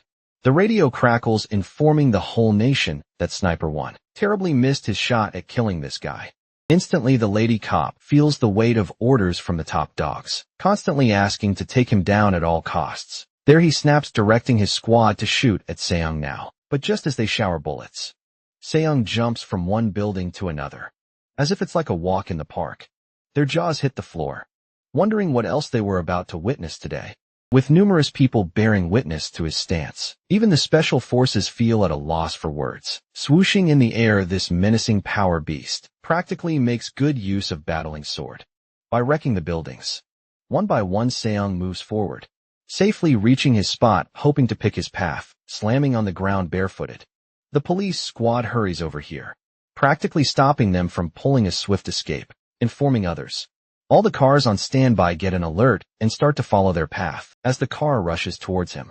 After the chaos unfolds, Seo-young doesn't hesitate. Without a second thought, he declares that anyone standing between him and his revenge will be nothing more than collateral damage. That's when Seo-young lets out a scream. As the car closes in on him, Seo-young lands a ferocious blow at the cars, straining them off their sense of direction. gripping his sword's handle. He yanks it out, matching the right time, only to slam that car down. Another car completing the sandwich crash just as the car collides. It sparks a heavy explosion, taking everyone off guard. But what's more surprising is that Seong walks in the blazing fires of vehicle collisions, as it doesn't hurt his skin. That fearsome aura is enough to make anyone shiver. However, what's truly shocking for onlookers is Seong's careless catwalk through the blazing inferno after the car's collision, as the lead cop have their eyes widened in shock. As it turns out, he struggles to get a basic understanding of what kind of anomaly. Seong is questioning if his existence is even human to begin with. Out of frustration, fear pinches the guy as he grits his teeth, completely clueless on how to handle this nightmare, asking special forces to take their position, because they better try something to take control of this situation. Right then he quickly yelled out the orders. But Seong couldn't care less. Just as another shower of bullets heads his way, Seong leaps in the air and vanishes in seconds. That's enough to tick off the lead cop squad, who has no clue where the guy went. Then a chill from behind catches them off guard. Apparently they are being cornered badly by the special forces, who got their guns pinned at Seong, having him trapped. The lead cop signals snipers to commence their attacks, keeping Sniper 1 out of this one. He commands Sniper 2 to get a hit. Without skipping a beat, the Sniper 2 scans the target's perfect area. Just then the target has been locked. What's left is to drill a hole in that muscular freak. And that's about it for the day. Just like that, Sniper 2 shoots a savage blow that is powered to drill a hole into anyone's skull. However, it's not an ordinary human to be taken down by the sniper's measly bullet. Seong's eye was seconds away from piercing his eye by the sniper's gift of a bullet from above. The dude's reflexes are unmatched as he swiftly dodges the bullet, making his sword block the bullet's impact. All in a short time, he couldn't care less. But he hears the lackeys aren't giving up on their deathly wish. Flipping out, the lead cop yells at his lackeys to restrain this King Kong with any means necessary, while Seong doesn't even flinch, pointing their guns at the beast. They are trying hard to overpower this freak. But that's just not their day-to-day. Standing tall, Seong yanks his sword, and the special forces rain down the shower of bullets all together. At the sound of gunfire, the muscular freak swings once. Just one flashy strike, and a shockwave erupts, knocking everyone off balance. It sends them all flying like rag dolls. Countless men thrash to the ground head first, as the media gets to capture every single horror unfolding here. Even the journalist and cameraman are shocked to their bones when witnessing such horrifying powers against this beast. There is no one here who even stands a chance to land a single blow at him, letting out a piercing scream. The cameraman shocked to his bones, jittering like crazy, but he recorded it all. A single dude alongside his giant sword is wrecking the area like it's his play zone. Things are about to go wild. The media press run for their lives as their camera slips down and breaks in half. Even then, the whole thing is being recorded and broadcast all over the ground, bearing witness to this terror. Soo-yoon looks to be crapping his pants in the comfort of his home. Besides him, Soo-young, wrapped in a blanket, shivers like it's 0 degrees out there. Her mind was a battleground of fear, constantly replaying Seong's promise of violent retribution, not to mention Sahayan's mind circles Seong's violent retribution for killing their parents and siblings. As well, from that moment, things are about to get really interesting.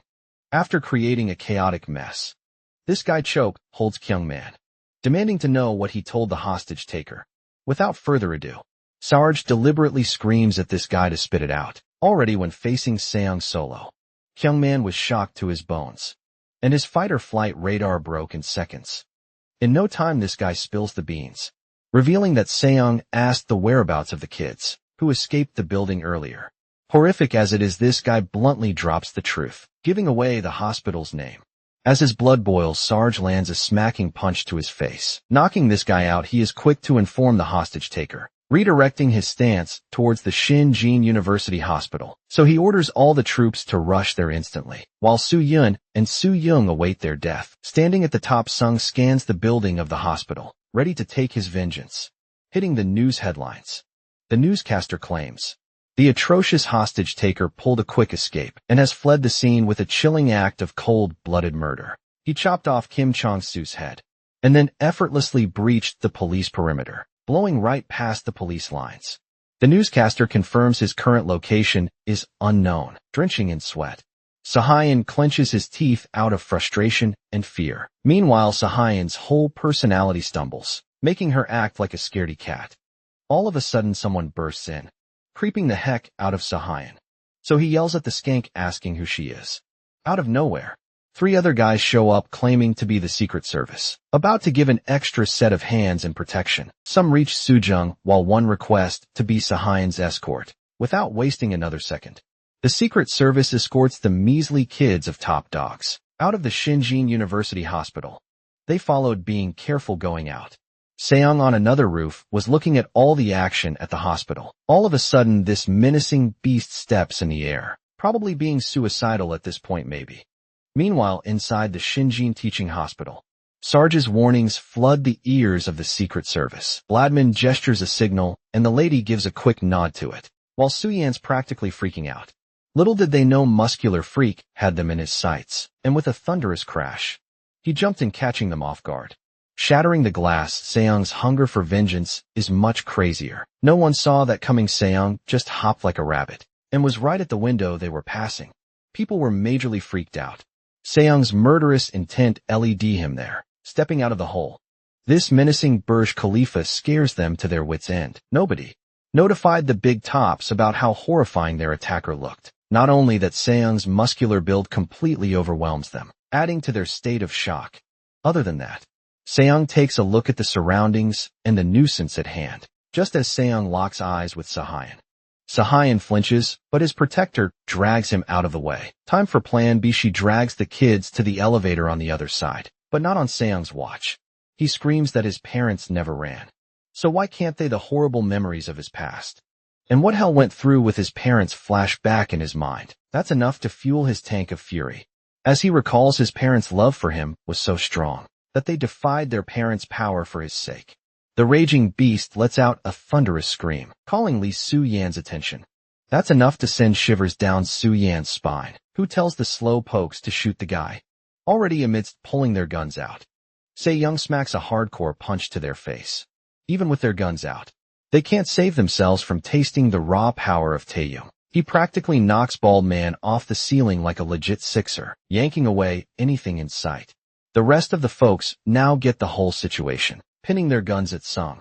They waste no more time, but open fire at this beast. While they're busy, the evacuation squad gets the elevator going, but it's taking a long time. Just then a dude slides by the wall and almost reaches the elevator. However, his horrifying face of nothing but broken bones is enough to scare the crap out of anyone.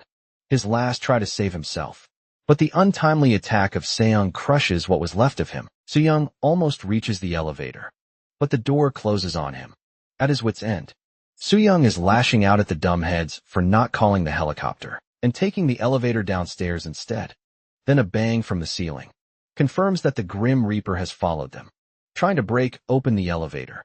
This trio, and what looks like a giant baby, suffer inside this block of space, waiting for their deaths, unbeknownst to what's going on at the upper end of this lift. As it turns out, this menacing beast is about to stab the elevator's ceiling, only to carve a hole down there. The lady insists the guys get down real fast. That's when the muscular freak stabs his whole sword deep in the elevator with no prior consent. She is quick to share the next scheme is to make a run for it. The second the door flips open, reaching the 3rd floor, Su-yin is crapping his pants to see how close to death this guy is. Then comes the 2nd floor. But Su-yin is getting impatient out there, so he starts the stabbing spree to be the next serial elevator killer. Surprisingly, the trio dodges every attack like luck is on their side. At least for now, just as they reach the 1st floor. The real chaos begins as soon as the elevator doors opened. So-hyun jumped out like a cat taking a breather.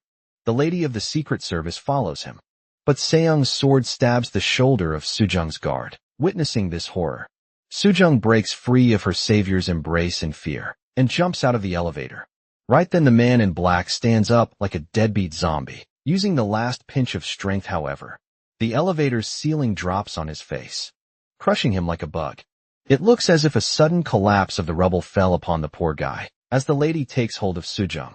Gritting his teeth, Su-yin sees the muscular monstrosity step out of the... From his own eyes, his panic level is off the roof. just as this packed man rages outside, asking them why in such a hurry. In the middle of their small talk, a jeep crashes in and meddles with their reunion. The third-party jump sort of throws off everyone.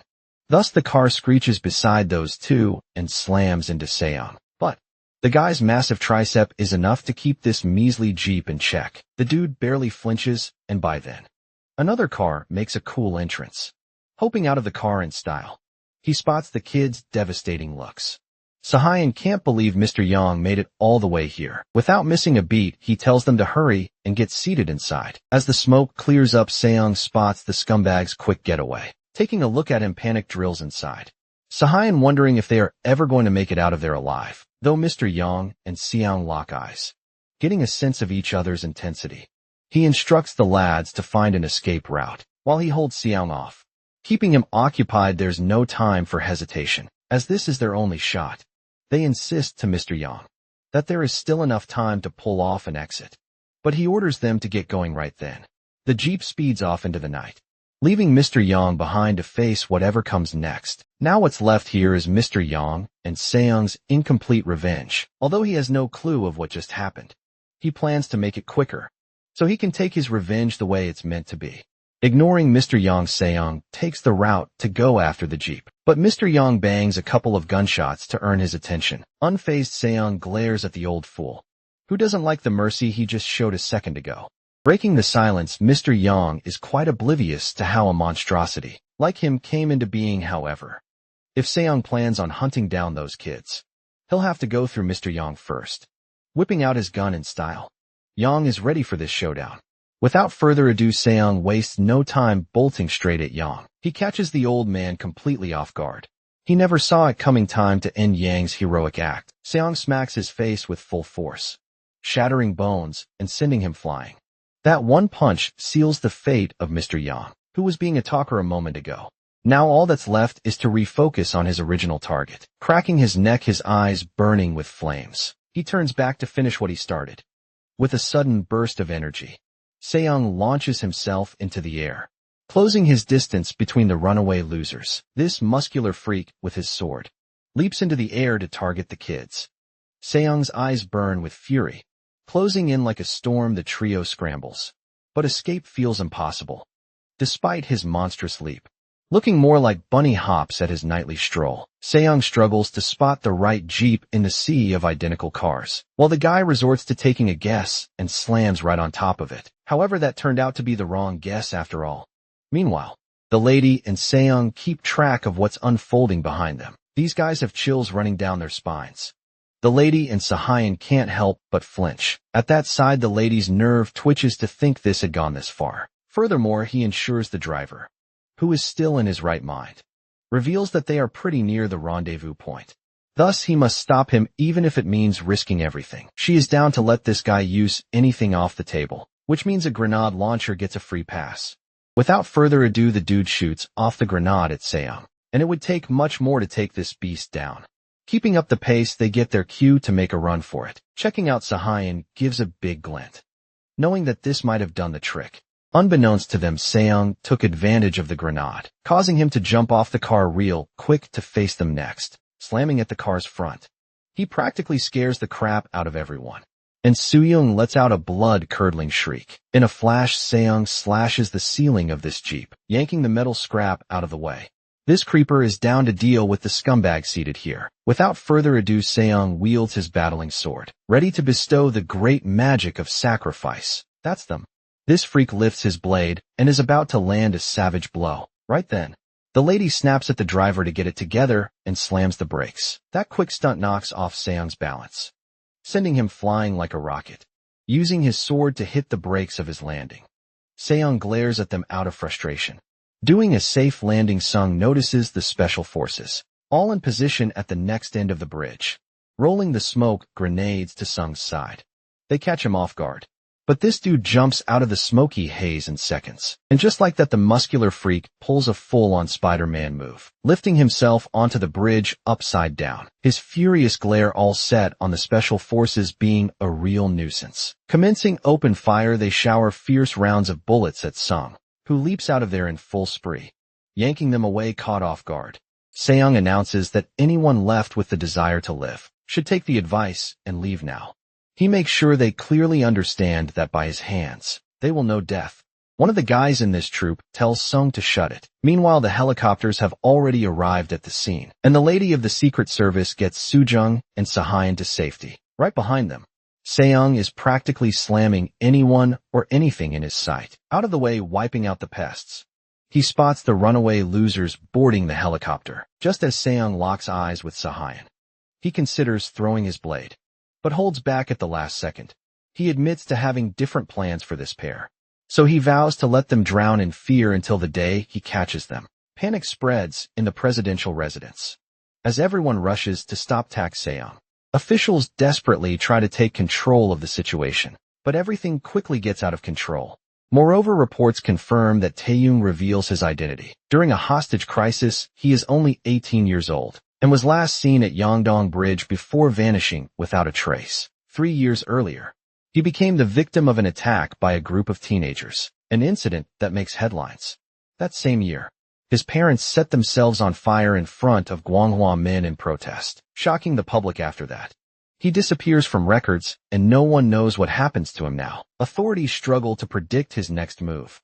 They search for answers, but no one can determine where he is heading. Meanwhile, another pressing question remains. Why is the president absent during such an important crisis? An investigation is underway to uncover the full truth behind the incident. Taeyong has a list of names in his mind. Lee Soo-hyun, Jong Soo-young, Kim Jun-hyuk, Kim Yoojin, Lee Soo, Ho-young, Da-hoon Nam, Hee-won, and Kim Chong-soo. He vows to take their lives, and also swears that their parents and siblings will face the same. Meanwhile, in a high-level meeting, key figures gather despite the absence of Kim Sang-pil, the chairman of Aegis Lee Ju-yong, the chairman of Shin-jin Corporations, emphasizes proceeding with the meeting without the president. The vice president Jong Sung Chul emphasizes the need to stop any related videos or keywords from appearing online. Moreover, he calls on Goodfield and Bluing Media to use every possible method, including search engine censorship, to prevent the spread of information. Blowing Media's chairwoman Oh Young-suk prepares to take action. Blocking all information seems nearly impossible. While Goodfield has the power to censor content online, Kim Jun-gu, the chairman of Goodfield, explains that the news has already spread across social media, especially on a platform called Fence, and that they have repeatedly asked their former competitor, Nuri Orium, to take down related content. But the situation remains out of control, to which Lee Joyong reminds them that, regardless of whether Taeyong is captured or killed, they must find a way to calm the public. Meanwhile, officials are growing more uneasy. Young Hyun-sok and Nam Kyung discuss how Taeyong showed no fear, even when faced with guns. Reports claim he dodged sniper fire, making it clear that eliminating him won't be easy. Sahayan and Soo-jung barely managed to escape alive, and now everyone is questioning how they can possibly stop someone who seems almost unstoppable. If bullets had no effect, then why did he bother dodging them, instead of taking the shots head-on? Moreover, the police failed to control the situation, and now, stronger forces like soldiers and hired fighters are ready to step in. Many doubt that Taeyong can escape unharmed once the real firepower is used. And catching him alive is not important anymore. Whether they send a trained killer or a whole team of fighters, their only goal is to get rid of him in any way possible. Everyone feels tense, wondering who he will go after first. Taeyong walks through the memorial park, and his body trembles as he approaches the graves of his parents, Tae Chong-soo and Ko Yoon-jin. Moreover, he knows he should have come here first after gaining his freedom. He regards and kneels down, apologizing for being late. He begins to cry and whispers how much he misses them. As he wipes his tears away, he explains that they don't need to worry about him, and that he knows exactly what he is doing. Meanwhile, police forces arrive in full force. Moreover, armed officers prepare themselves, ready to act. Taeyong, however, remains calm. He silently promises his parents that they can sit back and watch, because nothing will stop him now.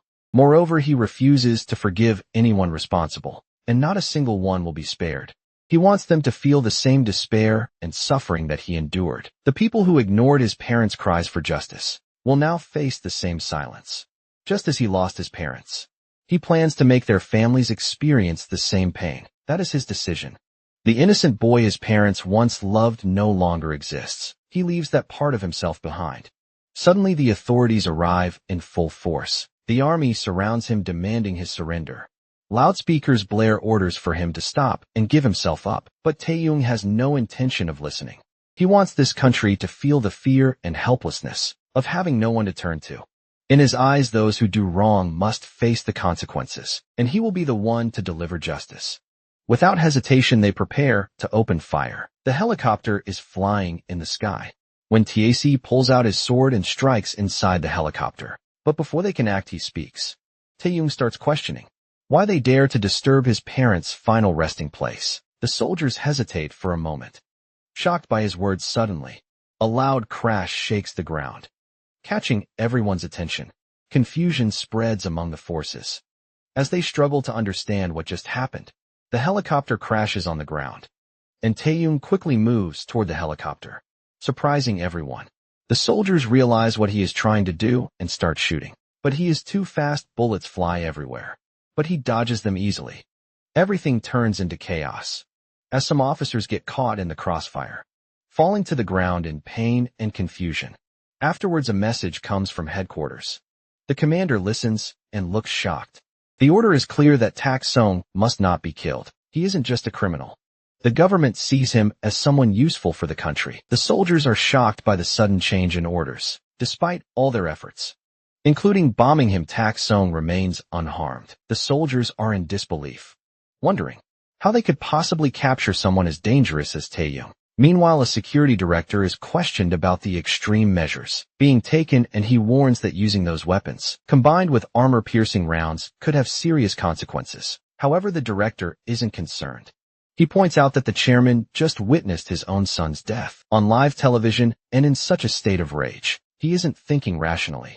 To him, the only thing that matters now is revenge. When someone expresses concern about the situation getting out of control, the director simply says exactly what he expects. Aegis mercenaries and security forces from the Middle East have ended their contracts and are now heading back to Korea. Moreover, the sudden movements shock everyone, leaving them questioning if this is really happening. At the same time, employees from Aegis's subsidiary companies, with a force 20 times larger, are gathering in Seoul from all across the country. The scale of the operation raises fears that the chairman is willing to start an all-out war in the middle of the capital, just to avenge his son's death. Meanwhile, the forces struggle to keep track of Taeyong. Reports confirm that they have lost sight of him. When asked about the Bravo Company, the response is terrifying, because they have suffered heavy casualties and urgently need medical support. Reinforcements are waiting for further orders, while leaders decide the next move.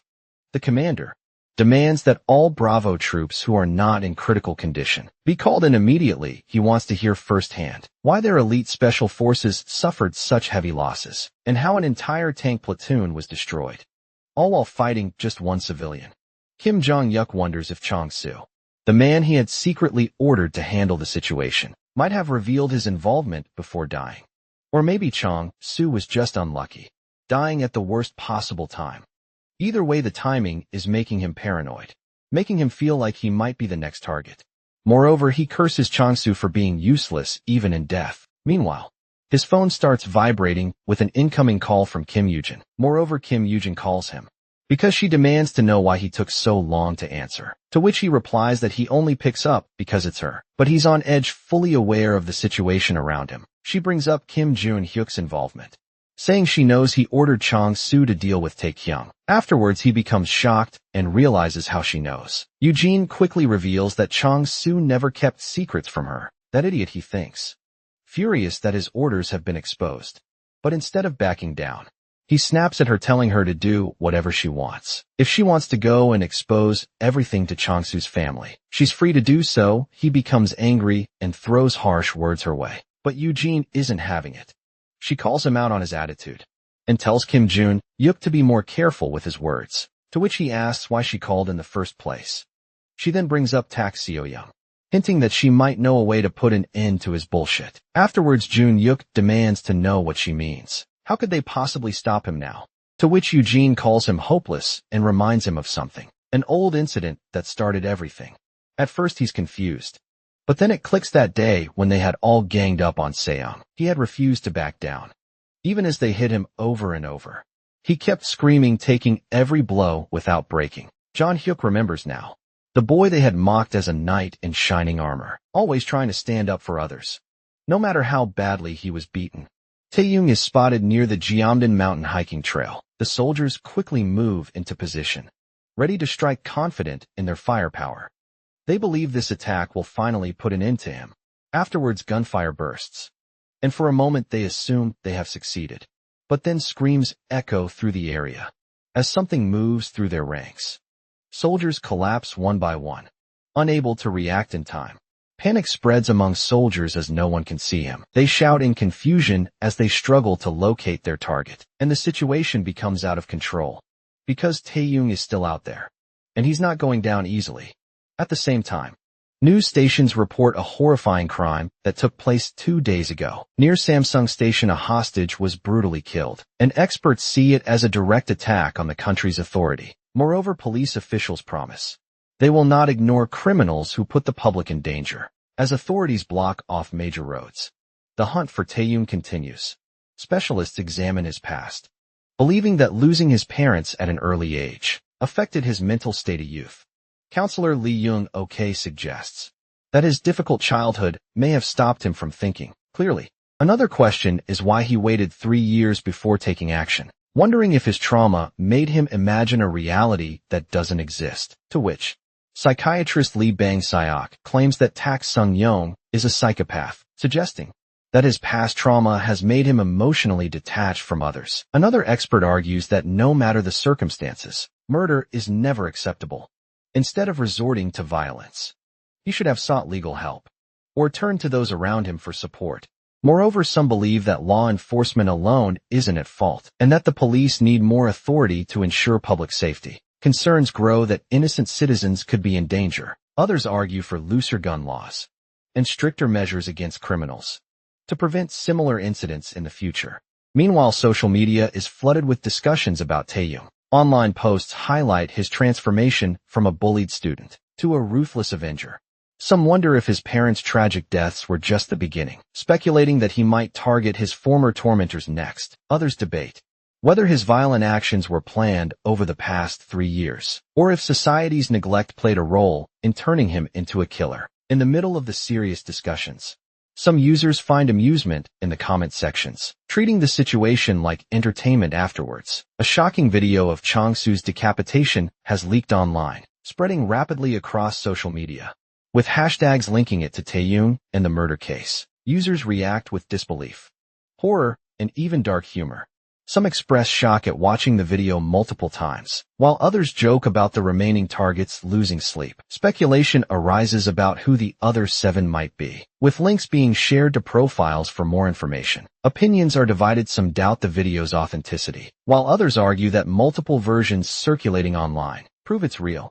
One viewer points out that Taeyong's strength is beyond human, comparing him to a real-life action hero. Some even joke about him having superpowers, and suggest raising him like a game character. International users start sharing the video, causing a global stir. Meanwhile, the police are deep into their investigation. The Major Crimes Unit has recovered most of the items from Taeyong's apartment and started analyzing them. Authorities are now trying to determine whether he stayed in contact with any of his neighbors, searching for more clues about his actions and possible connections. A team is currently questioning people in the area, hoping to gather useful information. Investigators are also searching online for any clues related to Taeyong. As soon as the hostage situation began 2 days ago, authorities started digging into his online presence. Since he had been living in isolation, they expected to find something from his past social media activity. However, despite checking his accounts, there were no recent traces of activity. To make matters worse, all records from more than 3 years ago had been completely erased, leaving them with no digital trail to follow. Moreover, searching online seems pointless now. An officer mentions a report from the previous day about Taeyong. It came from Memorial Park where his parents were laid to rest. However, there hasn't been any word from the army. Despite their efforts to capture him, there's no proof they actually succeeded. Another officer hesitates before sharing something troubling. The team sent to the scene has gone silent and no one can reach them. This leaves everyone stunned. How could an entire unit just vanish without a trace? The police tried contacting Ground Operations Command for answers, but all they got was an unclear response. The officers will be returned once an investigation is complete. Moreover, the situation becomes even more confusing as questions arise about who is actually being investigated. Instead of focusing on Taeyong, the authorities seem to be targeting the officers who were present at the scene. This feels completely illogical, leaving many frustrated and suspicious, with the military refusing to disclose any details due to security regulations. Doubts begin to grow. It feels like they're hiding something, and some begin to wonder if the situation is completely out of control. Afterwards, the situation takes an unexpected turn. Despite Taeyong acting alone with no links to terrorism, the military is forcing its way into the case, insisting on the need for large-scale operations. The sudden involvement raises serious questions about their true motives. Meanwhile, urgent calls keep coming in, and reports emerge that Jang Soo-young's security team has requested protection for Kim Jun-hyuk. While soldiers have surrounded Kim Yoo-jin's residence, they claim to be acting under direct orders from Ground Operations Command and are demanding that local law enforcement withdraw. Moreover, military interference is becoming more aggressive. That's what is really happening behind the scenes. The authorities are looking into Taeyong's family and have found his aunt Ko Hyun-jin, who now lives in the United States. She moved there after studying abroad and later became a U.S. citizen through marriage. Officials have contacted embassy agents to get in touch with her, planning to convince her to come back to Korea. However, they are also ready in case things don't go as expected. If she refuses to cooperate, they have an alternative plan to handle the situation. In Los Angeles, someone knocks loudly on a door. The people outside introduce themselves as officials from the Korean embassy. The woman inside, surprised by their sudden visit, hesitates to respond as she shuffles toward the door. They insist she let them in. She demands to know why they are there, but they avoid answering directly and urge her to open the door. When she refuses, they finally reveal the reason for their visit. It's about her nephew Taeyong. Hyunjin hesitates before confirming that Taeyong is indeed her nephew. Worried, she asks if something has happened to him. The officials tell her that Taeyong is in a complicated situation and urge her to let them in. Afterwards, she unlocks the door. Before she can react further, a team of armed officers arrives, ordering her. She watches them in shock as the heavily armed SWAT team steps forward. Surrounding them, So-hyun answers the call with irritation, asking what Hee-won wants. Nervously, Hee-won explains that police officers are stationed outside his home, so he feels safe. Moreover, he asks if So-hyun is okay too, but So-hyun, coldly, reminds him that his father isn't just an ordinary government worker. Like Hee-won's realizing his mistake, Hee-won awkwardly mentions that a company like Shinjin must have strong security, even special forces to protect them. So-hyun confidently confirms this, assuring that Taeyong wouldn't stand a chance if he appeared. Afterwards, Hee-won laughs and assumes So-hyun must be at home, but to his surprise, So-hyun tells him that he's actually in Yongsan. Moreover, Hee-won is shocked to hear that So-hyun is in Yongsan, to which So-hyun explains that his father sent him to the U.S. military garrison there last night, with only a small security team, and Suho is with him as well. Hee-won is repeating the location in disbelief. Afterwards, Soo-hyun makes it clear that even if Taeyong tries to find him at home, he won't be there, to which Hee-won hesitantly agrees that the garrison is probably safer than staying at home. But Soo-hyun points out that entry is strictly controlled, something Hee-won wouldn't understand. Hee-won awkwardly agrees and admits that the garrison is indeed the safest place. Annoyed, Soo-hyun tells him to stop overreacting and ends the call, saying their conversation has gone on long enough. Hee-won nervously tries to continue speaking but gets cut off. Left trembling, he whispers Soo-young's name in fear. Moreover, Hee-won panics, desperately pleading for forgiveness. He insists that he only followed orders and had no choice. He tries to shift the blame onto Soo-hyun, revealing that Soo-hyun is at the Yongsan U.S. garrison and was the one in charge. Trembling, he begs over and over, promising that he's sorry for everything. His voice breaks in fear afterwards. Seong calls his name, to which Hee-won instantly responds, hoping for mercy, but then Seong asks a question. What did Hee-won and his friends do when he begged for help and pleaded for his life before he can say anything else? Seong ends the conversation without hesitation, and a terrified scream echoes. At Chernin University Hospital, the beeping of machines echoes, and doctors assess the critical condition of Yang Muyo, also known as Mr. Young. His injuries are severe as his spine is fractured, his rib cage is completely crushed, and his limbs are either broken or dislocated. Moreover, internal bleeding has worsened his condition. Meanwhile, a major decision is made that they are going after the one responsible. The head of Sangmu Hall has left the dojo, likely to take action after what happened to his brother. Given his personality, it's no surprise that he wouldn't take any actions against his brother. At the same time, he asks about Hoguk Hall. The members have been instructed by their master to stay cautious and wait for further orders. Shinjin Lee Joyong calls someone after a long time. A lot has happened recently causing trouble. However, now is not the time to focus on personal worries. The priority is Mr. Yang, who was severely injured while protecting a foolish young man. Moreover, protecting others was part of Mr. Yang's duty, and injuries were always a risk in his line of work. Shinjin Lee Joyong feels sad and upset about what he has put him through. Moreover, Mr. Yang agreed to protect the man's son because of old connections, even though he wasn't eager to do so. Now he is badly hurt because of the son's foolish actions. However, there's no use in blaming anyone. Muyul made his own choice, and as a bodyguard he knew the risks that came with his duty. The boy responsible is still on the run, but the army has been sent after him, so it's only a matter of time before he is caught. The old man, looking back, senses a familiar sense of fear from 20 years ago. With this in mind, a decision is made to reach out to Zhang Yao, the leader of Yunghua Hall, for possible help at the presidential residence. Officials discuss the latest developments. The president requests a briefing on the situation and is informed that one of Taeyung's targets, the son of Deputy Tax Commissioner Nam Ki-young, has been killed. Moreover, the security forces assigned to protect the victim, including police squadrons and military troops, have been completely defeated. Investigations at the scene are ongoing. Meanwhile, talk is heading towards Sejong with authorities actively pursuing him. Afterwards, the president then gives a surprising order. Nam Ki-jung must be detained and prevented from contacting anyone. The request leaves the commissioner in shock. Moreover, the president gives strict orders about Tak Seo Young. He says Tak can go wherever he wants, but all roads must be closed so he can't meet anyone. He also wants to hide the news. Reporters must not be allowed to take pictures, and if they do, their cameras should be taken away. If needed, they should be arrested.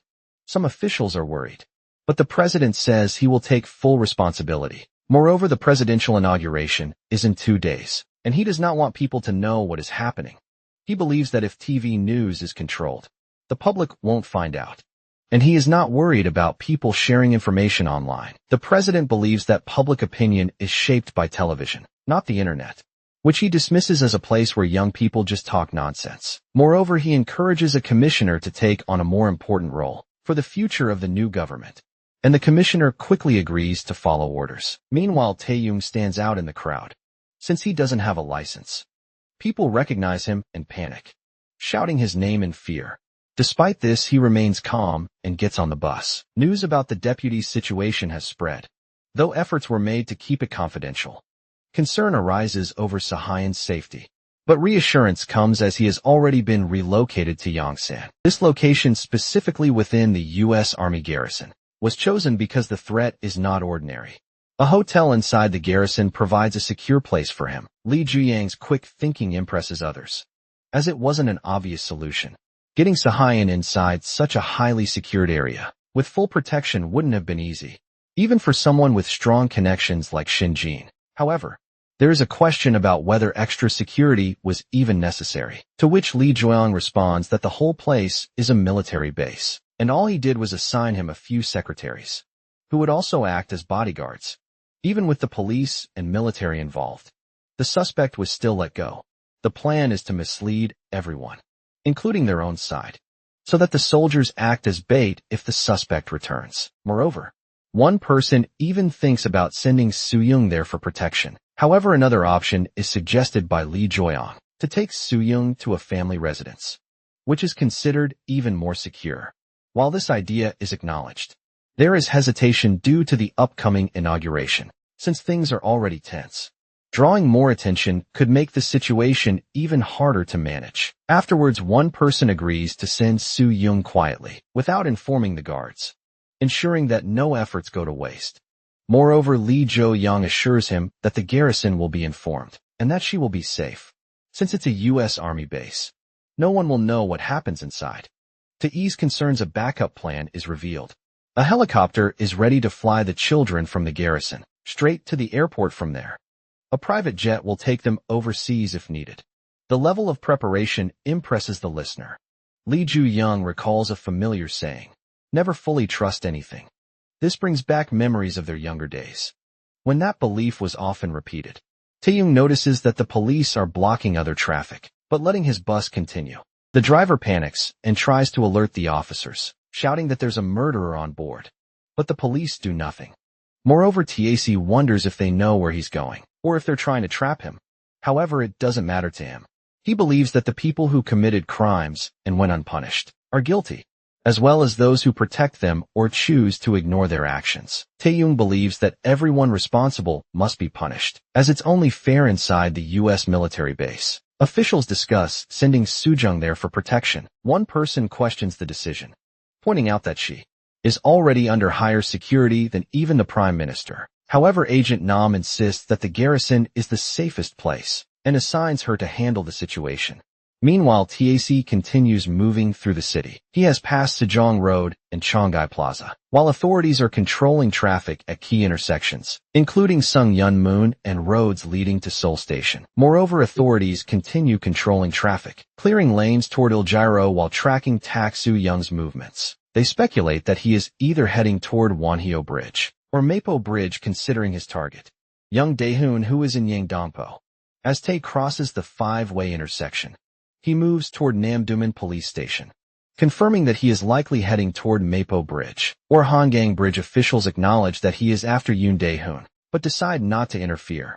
However, one officer is shocked by this decision, but the higher UPS insist on keeping the situation under wraps for just 2 more days, prioritizing their own safety over stopping TAC. Panic spreads as news breaks that Tae-young has entered the U.S. Army base. Officials struggle to understand how a criminal could bypass such strict security. At first they assume he found a way to sneak inside, but the truth is far more shocking.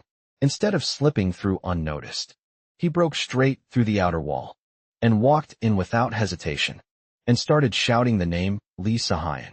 The sudden sound of sirens makes them both pause for a moment. Soo-young hesitates, feeling uneasy about the situation, to which her friend dismisses the concern. She assumes it is just a routine security check and urges her friend to continue walking. At the entrance, the soldiers remained firm, their weapons aimed directly at Tae-young. Moreover, they give a final warning, demanding that he drop his sword and surrender. Tak Sung-young wonders about their determination, realizing that they have no intention of listening to him. His only goal is to find Lee Soo-hyun and Lee Soo-ho. Yet these people stand in his way as if he is a criminal. The soldiers repeat their command. Tak Sung-young understands that no amount of reasoning will change their minds. He wonders about the world he is facing, where people always treat him as a threat, instead of trying to understand his reasons. Afterwards, Tae-young finally takes action.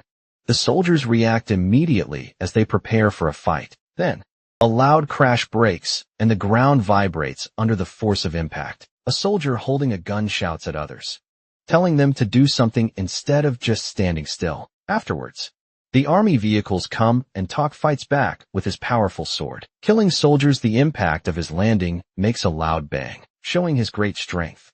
Standing on the vehicle, he grips his sword tightly. The soldiers now know they are facing a very dangerous man. At CIA headquarters, agents closely monitor a live broadcast, streaming directly to command and across America. Riley is responsible for recording and keeping the camera steady, while making sure every moment is captured. The screen displays that an elite force, known for its strength and skill, is being completely overpowered within minutes by a single Asian individual. The competition between the highly trained soldiers and the lone fighter leaves everyone watching in disbelief. Some had seen recorded clips before, but witnessing it live makes it feel even more unreal. A senior analyst comes forward, trying to process how this is happening. These soldiers were meant to be the best, yet they fell so easily. Meanwhile, another official at the front examines the consequences. That if one person can take down an entire elite squad, the future of DRAPA's combat android project is uncertain. The program was meant to create powerful artificial soldiers, but its purpose seems meaningless now. The soldier enhancement program is still far from success, with current methods only improving human abilities by 30%. This level of advancement is nowhere near the extraordinary power they have just witnessed. Realizing the importance of this discovery, an official decides to travel to Korea immediately and tells others they can join if they wish. He also orders an immediate ceasefire, understanding that the target is too valuable to be harmed. Instead of eliminating him, their new goal is to capture and study him. Tak sees a huge number of enemies ahead. Before they can escape even further, he knows he has to break through. Afterwards, he pushes forward, and suddenly, the soldiers stop shooting and start falling back. Confused, he wonders why they are letting him pass so easily. Something feels off. The commissioner is in shock. He can't believe what he's hearing. Taeyong has broken into the U.S. Army garrison. He suddenly smashed through the wall and went inside. The police had kept their distance because they were ordered to avoid conflict as much as possible, since they weren't expecting him to break in. They had no time to react. A notice has been sent to the U.S. Army, and they are waiting for a reply. Nam Ho-jun answers a call. The voice on the other end urgently asks where they are, to which she responds that they are at a hotel inside the U.S. Army garrison, as instructed, and they are currently with Lee Se-hyun and Lee Soo-ho. The caller suddenly orders them to leave immediately, but before the message can be completed, the call is cut off. Something is wrong. Nam Ho-young realizes and borrows a phone for a moment. Looking at the screen, she realizes something alarming. The phone has the same symbol. The network has been jammed. Moreover, the situation feels off. If the troops were just in the middle of tactical training, it would make sense afterwards. Talk doesn't feel right because they haven't fully withdrawn yet. They aren't attacking either. It's unclear what they're planning. None of it matters. Anyone who gets in the way will die. That's all there is to it. Before arriving, there was a phone call with Eugene. Soo-young claimed to have a way to stop the monster in its tracks. She even said he would come to them willingly and comply. Afterwards, Soo-hyun tells her that they are probably talking about that guy's aunt. Father has already sent someone to handle it. Moreover, his aunt is no secret, since the information was already shared with father. But when Eugene heard about it, she just laughed. Jun Hyuk might know something, since Eugene always tells him everything she does. He was frustrating as always, refusing to share any details. There is no way they reached her before father did. Afterwards, Soo-ho is asked to bring some water from the car by Se-hyun, because the water here has a bad smell and isn't drinkable. Soo-jung also requests a bottle, and Soo-ho agrees, stepping away to get it afterwards. Nam Ho-young reminds Soo-jung to go back to their room, to which she responds and feels confused, because Se-hyun is still there. Nam Ho-young grabs her tightly and whispers that she has a bad feeling, and they need to hurry. They walk in the wrong direction from their room, and suddenly a loud scream is heard, and they start running. Inside a high-security building, a dangerous fight is happening. Taeyong, a strong man with big muscles, stands calmly while others look at him in shock. He is not scared at all, even though many people are against him. The armed soldiers try to stop him, but nothing works. Their weapons and skills are useless against his power. One soldier realizes this man is not normal. He is stronger than anyone they have ever fought. Moreover, some soldiers don't hear the order. They start shooting, but the strong man dodges every bullet. In panic, the soldiers set off a huge explosion. The building shakes and fire bursts everywhere. He hurries to escape, but he becomes frustrated as he realizes communication near the garrison was completely down, leaving them unable to act sooner. Panic rises when they are denied entry. No matter how many times they try to explain the situation, even mentioning Lieutenant Colonel Kessler does nothing to help, and all attempts to contact him fail. Soo-yoon curses and rushes forward. Desperate to take action, Soo-yoon is desperately calling for Soo-jung, clearly panicking. Moreover, he opens her room and shouts for her name, and realizes that Jang Soo-jung has escaped. Afterwards, Tak comes face to face with Soo-yoon, and he freezes in shock and confusion. Tak reminds and blames him for something terrible. A memory from 3 years ago comes back. Tak saying sorry while looking for trouble because he was holding some papers. Afterwards, So-hyun admits that 2 people have been bothering him, to which Se-hyun started to bully him and hit him with his legs. Taeyong was in pain, barely holding on to consciousness, as Se-hyun forcefully made him look up his captor wasn't finished, and wanted to make sure he stayed awake. Soo-hyun asked if he recognized them, but Seong didn't, because he had never spoken to them or shared a class, though they seemed to know him well. That only made him more frustrated. They were angry because Seong had once gotten in their way, something that had clearly bothered them for a long time. As the past resurfaced, Seong realized he was trapped in a situation that was only getting worse. Moreover, Tak Seong was confused and in shock, unable to understand why he was being treated this way. Sahayan claimed that he had blocked their path in the school halls, but he had no memory of doing so. It seemed ridiculous to him that such a small action could lead to this kind of punishment. That's why Tak is here to take revenge on Sahayan, because he bullied him in the past over senseless things. Sahayan, full of anger, challenges Taeyong to kill him. He refuses to show fear even when facing death, but Taeyong doesn't hesitate. He calmly agrees and moves to attack, to which he realizes that it's too late, that his challenge was taken seriously. Desperate to survive, he plays his final card. He warns that if he dies, a woman important to Taeyong will die too. Moreover, Sahayan keeps shouting at the fighter, daring him to kill him. He tries to manipulate the situation by blaming the fighter for his aunt's death, claiming that if she dies, it will be his fault once again. His words are meant to provoke and make him hesitate at the same time. The soldiers from the ground urgently call out to Mr. Take and inform him about his aunt, Ko Hyunjin, who lives in LA. The soldier warns that her safety is at risk, hinting that powerful people might be involved. Afterwards, Sahayan becomes confident that his father would have taken precautions. He believes that when it comes to money, even America and its military can be influenced. Then surprising news is delivered that the U.S. government has already stepped in to ensure Ko Hyunjin's safety. They have evacuated her and her family to a secure location, where they are now under protection. This unexpected news could change the situation, leaving the man's threats meaningless. The man sarcastically praises the attempt to use family ties as a way to manipulate someone, calling it a basic and predictable tactic. Something so common that even beginners are taught about it in training manuals. Then a new piece of information is revealed. Among the civilians who have been evacuated from the hotel, there are two very important individuals: a Korean Secret Service agent and the child of the president-elect. A superior figure asks whether these individuals followed the given orders, but the response is negative. Instead of complying, they are now requesting a helicopter to safely leave the garrison. Afterwards, one person suggests delaying them, but another warns against acting too quickly. Dealing with the president-elect's child could be difficult, especially with a trained agent by her side. Any wrong move could make them suspicious, which might cause trouble. The order is given to fulfill their request, to arrange a helicopter and take them wherever they want to go. However, they must remain under watch, and the exact message should be relayed to them.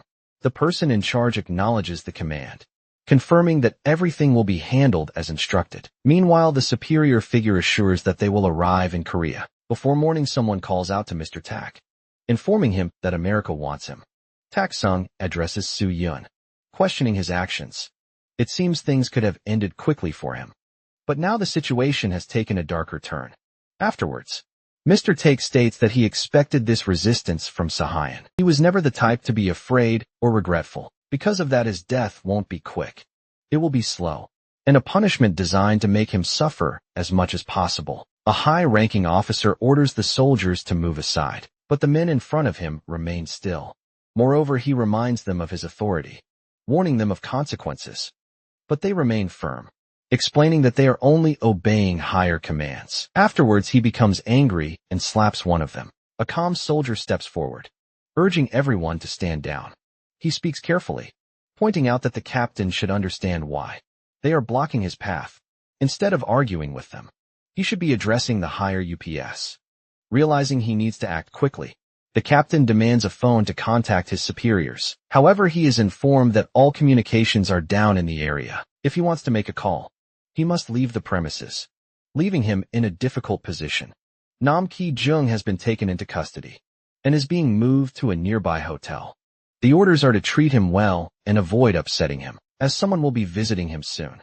His bodyguards will accompany him, and once he reaches the designated location, he is to make contact. Meanwhile, someone enters with a sudden phone call from Nam Ho-young of the Secret Service, his father, urgently asking about Sujung. The call is quickly transferred, and he anxiously asks about his daughter's safety, to which So-young reassures him that she is unharmed, explaining that they managed to escape just in time. After receiving a warning about the attack, wanting to ensure her protection, Nam Ho-jong asks to speak with Soo-jong's bodyguard. The bodyguard confirms that they are currently in a helicopter and will soon land at the nearest helipad before heading to a safe house afterwards. Nam Ho-jun then asks about So-hyun's whereabouts. However, he is informed that when they left the hotel, Lee So-hyun and Lee Soo-ho were still inside, suggesting that they might be in danger.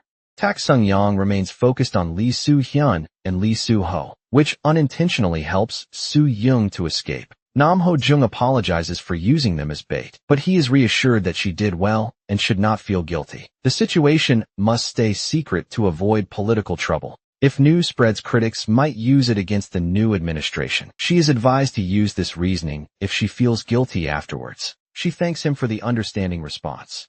Meanwhile, Lee Joying is trying to get answers. His assistant confirms that Jong Soo-young entered the garrison, having seen her himself, however.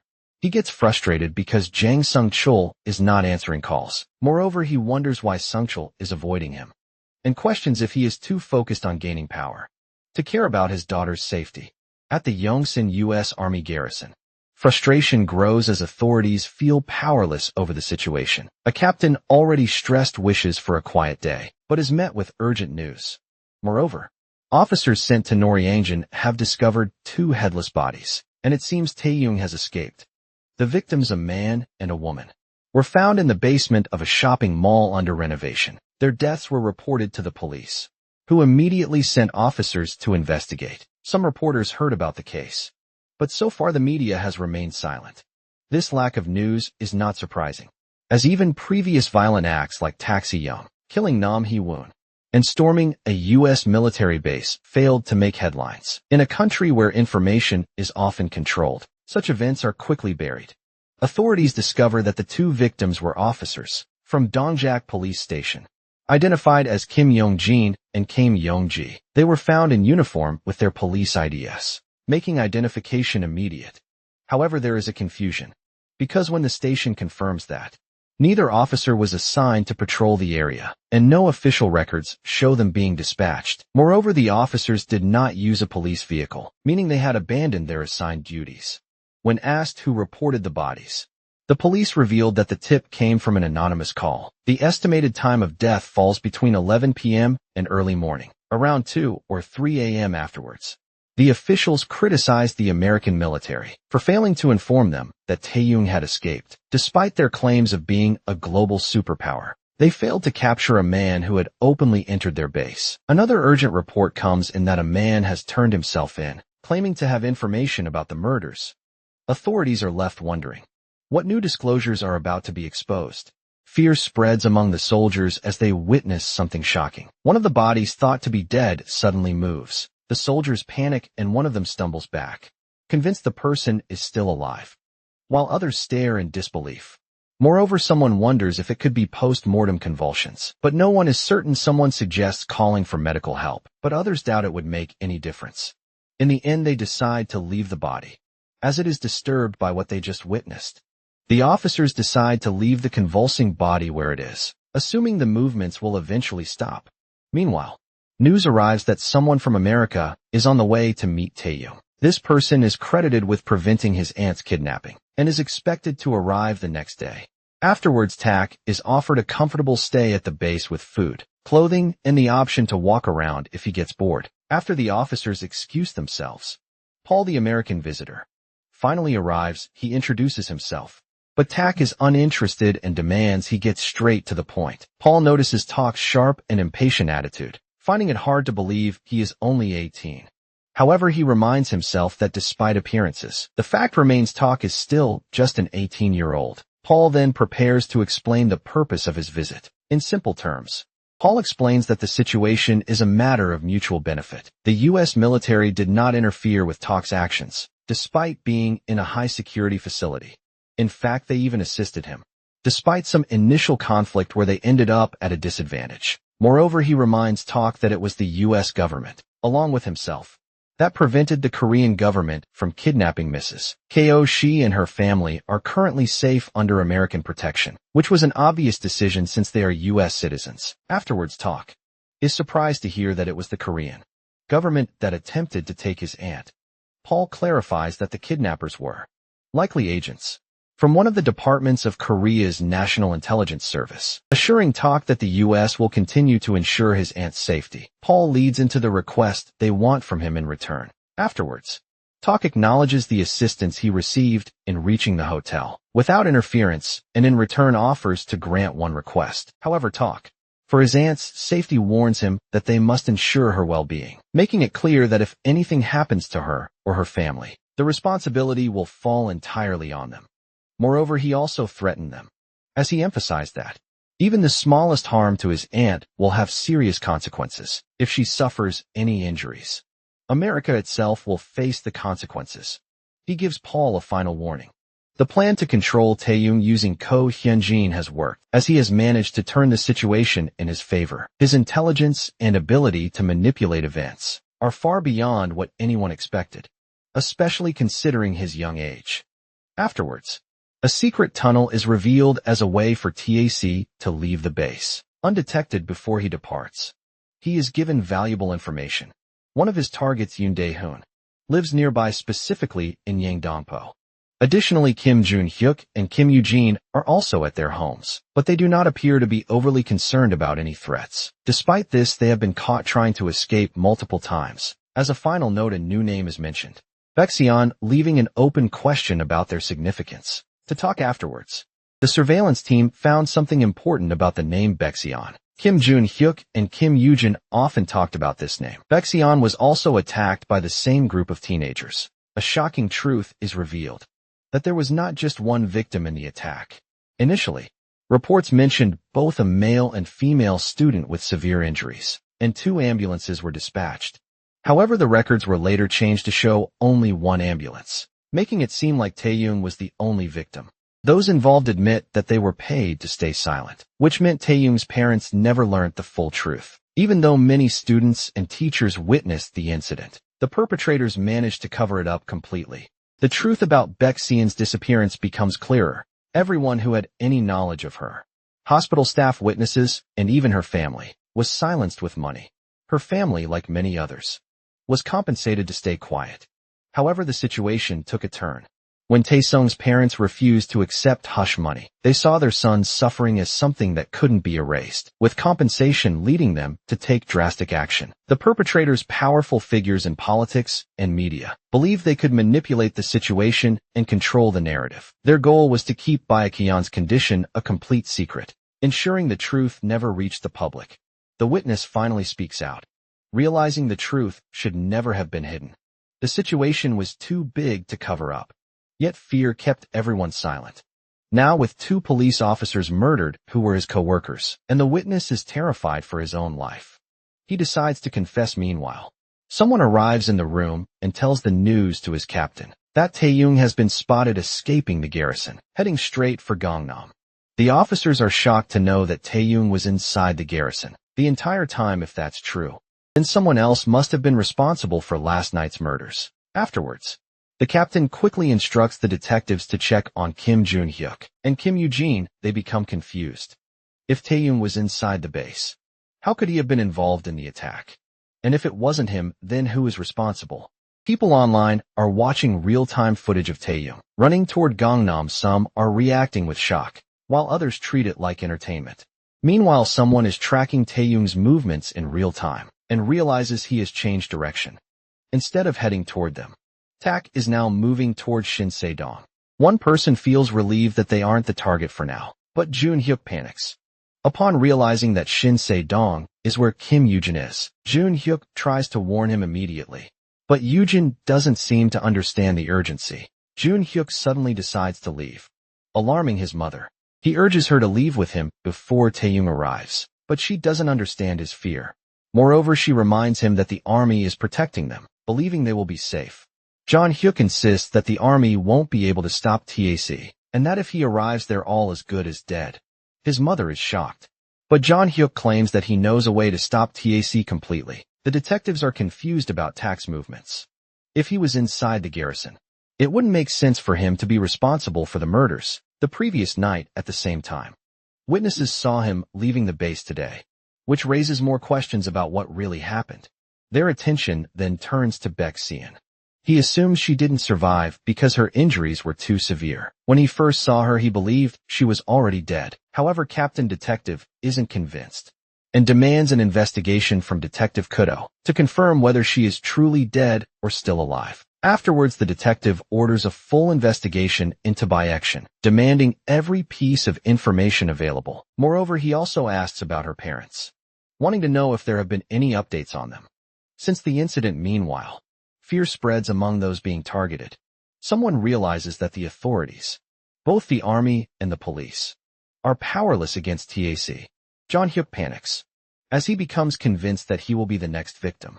A frightened person reveals that Baek Seon is currently at Yongjin University Psychiatric Hospital. Moreover, he insists that he is telling the truth.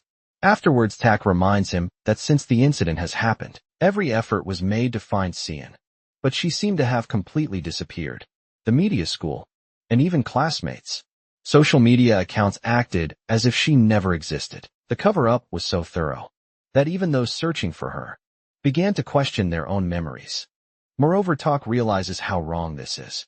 No one, whether a classmate, teacher, police officer, or even the government, should be able to use ignorance as an excuse. The authorities ignored the desperate pleas of Seon's parents and erased the life of an ordinary girl.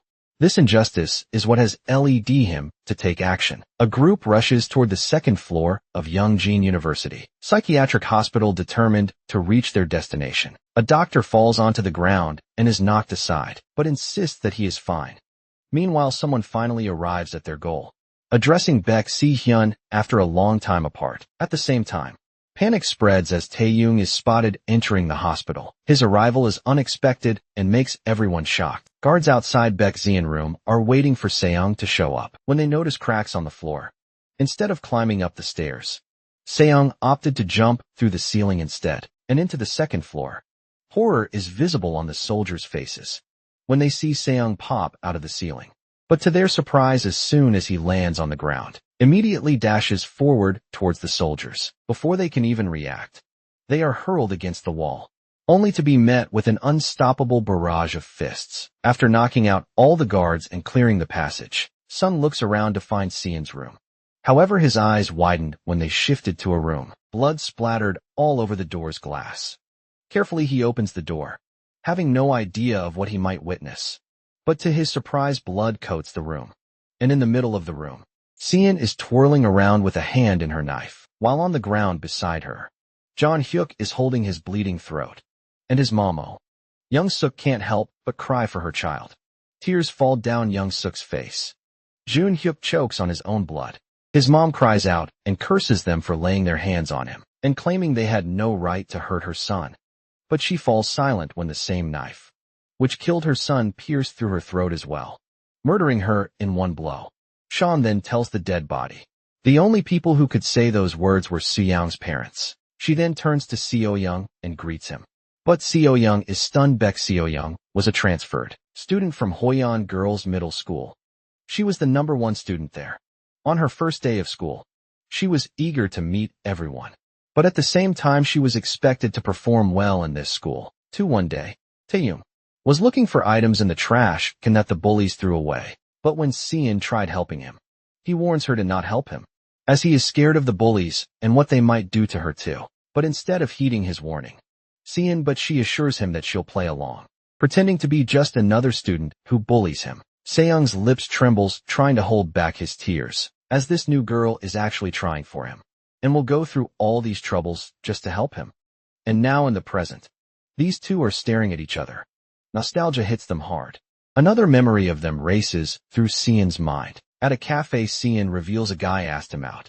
Seon gets a strange feeling inside him, but finds it natural as she is popular, smart, and pretty, but reminds her if someone finds them together, she might get into trouble. Though Seon smirks, confessing she rejected the guy who asked her out. It was Lee Suho, Seon's bully. He was the son of the school board director, the board governed by the Shin Jin Foundation.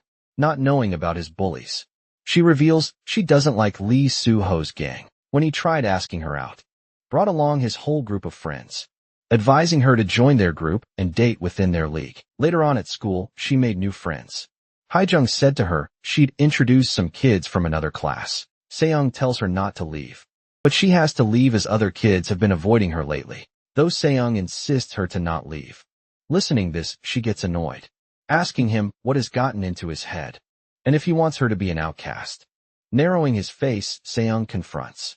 She is already an outcast. The moment she rejected Lee Soo-ho and started hanging out with Seong, he explains if she shows up today, they will give her a mission. They will tell her to do as they say. If she want to be friends again. Hien finds the idea of doing a mission pretty easy. Se-young body trembles, doubting she ever drank glue, smoked cigarettes, or stolen from a store because they might make her far worse. Memories keep flooding back. Then the memory of the final incident comes to mind, when he was being beaten to death. But Zian intervenes to make them stop. She had the same look on her face, the look she has right now in the present. But the only difference is the scar she got because of that injustice. Overwhelmed by the emotions, he cups her face, fingers trembling against her skin. He falls to his knees. After Sian tried stopping the gang from getting bullied in the past, the bullies took them to an abandoned building in the school. Seong's body trembles in fear, while Changsu mocks him for interfering. His laughter is cruel as he calls Seoyeon nothing more than a toy. Meanwhile, Seo-young had turned his gaze toward her, but she lay unconscious on the cold floor. Her small frame unmoving. Changsu addressed him as real knight armor, demanding to know where all the confidence is coming from. Yujin, always up for violence, encourages Changsu to beat the shit out of him. Then Sujung stepped forward, acknowledging Seong is the one who has been holding the girl from them. Was he in love with her? The thought sent laughter rippling through the group. Daehoon laughs maniacally at the thought of two losers dating each other. On the other hand, Yun asks if he is pissed, because Sujung and Yujin wanted to set up a kissing booth for his girlfriend. Yujin had laughed, saying they weren't even going to make her do it for free. $5 an hour, that was the price they had set for her dignity. But this guy threw a wrench in their plans. Seon cries, pleads, and promises to do anything as long as they keep Seon out of this. His words make them all smirk. His desperation only amused them, and they decide to strip him as well as his girlfriend Seon. That being said, Song begs them to leave Seon, but their gaze shifts to Seon, who suddenly stood up looking out of the window. She then looks back at them smiling and then falls out of that window. A loud crash echoes throughout the abandoned building as she hits the ground.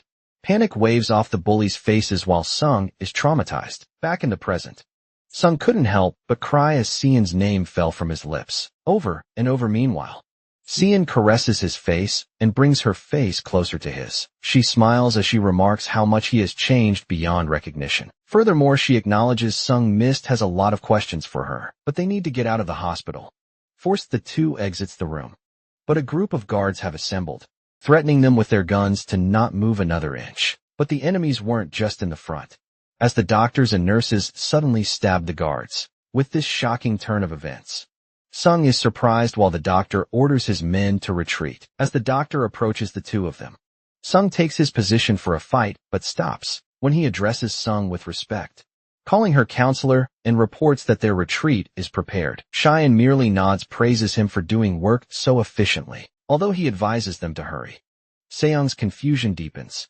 What is happening? Military helicopters rush to the hospital, though Cheyenne and Seong ride a SWAT police van. Cheyenne notices Seong being quiet, aware of the fact that he must have many confusions, whereas she points out Seong has changed drastically, and demands to know what happened to the cute little boy she once knew. Seong doesn't respond, narrows his head, so Seon sits in front of him, asking if he is not going to talk to her, because she knows he must be curious about many things. His voice trembles, the question slips out.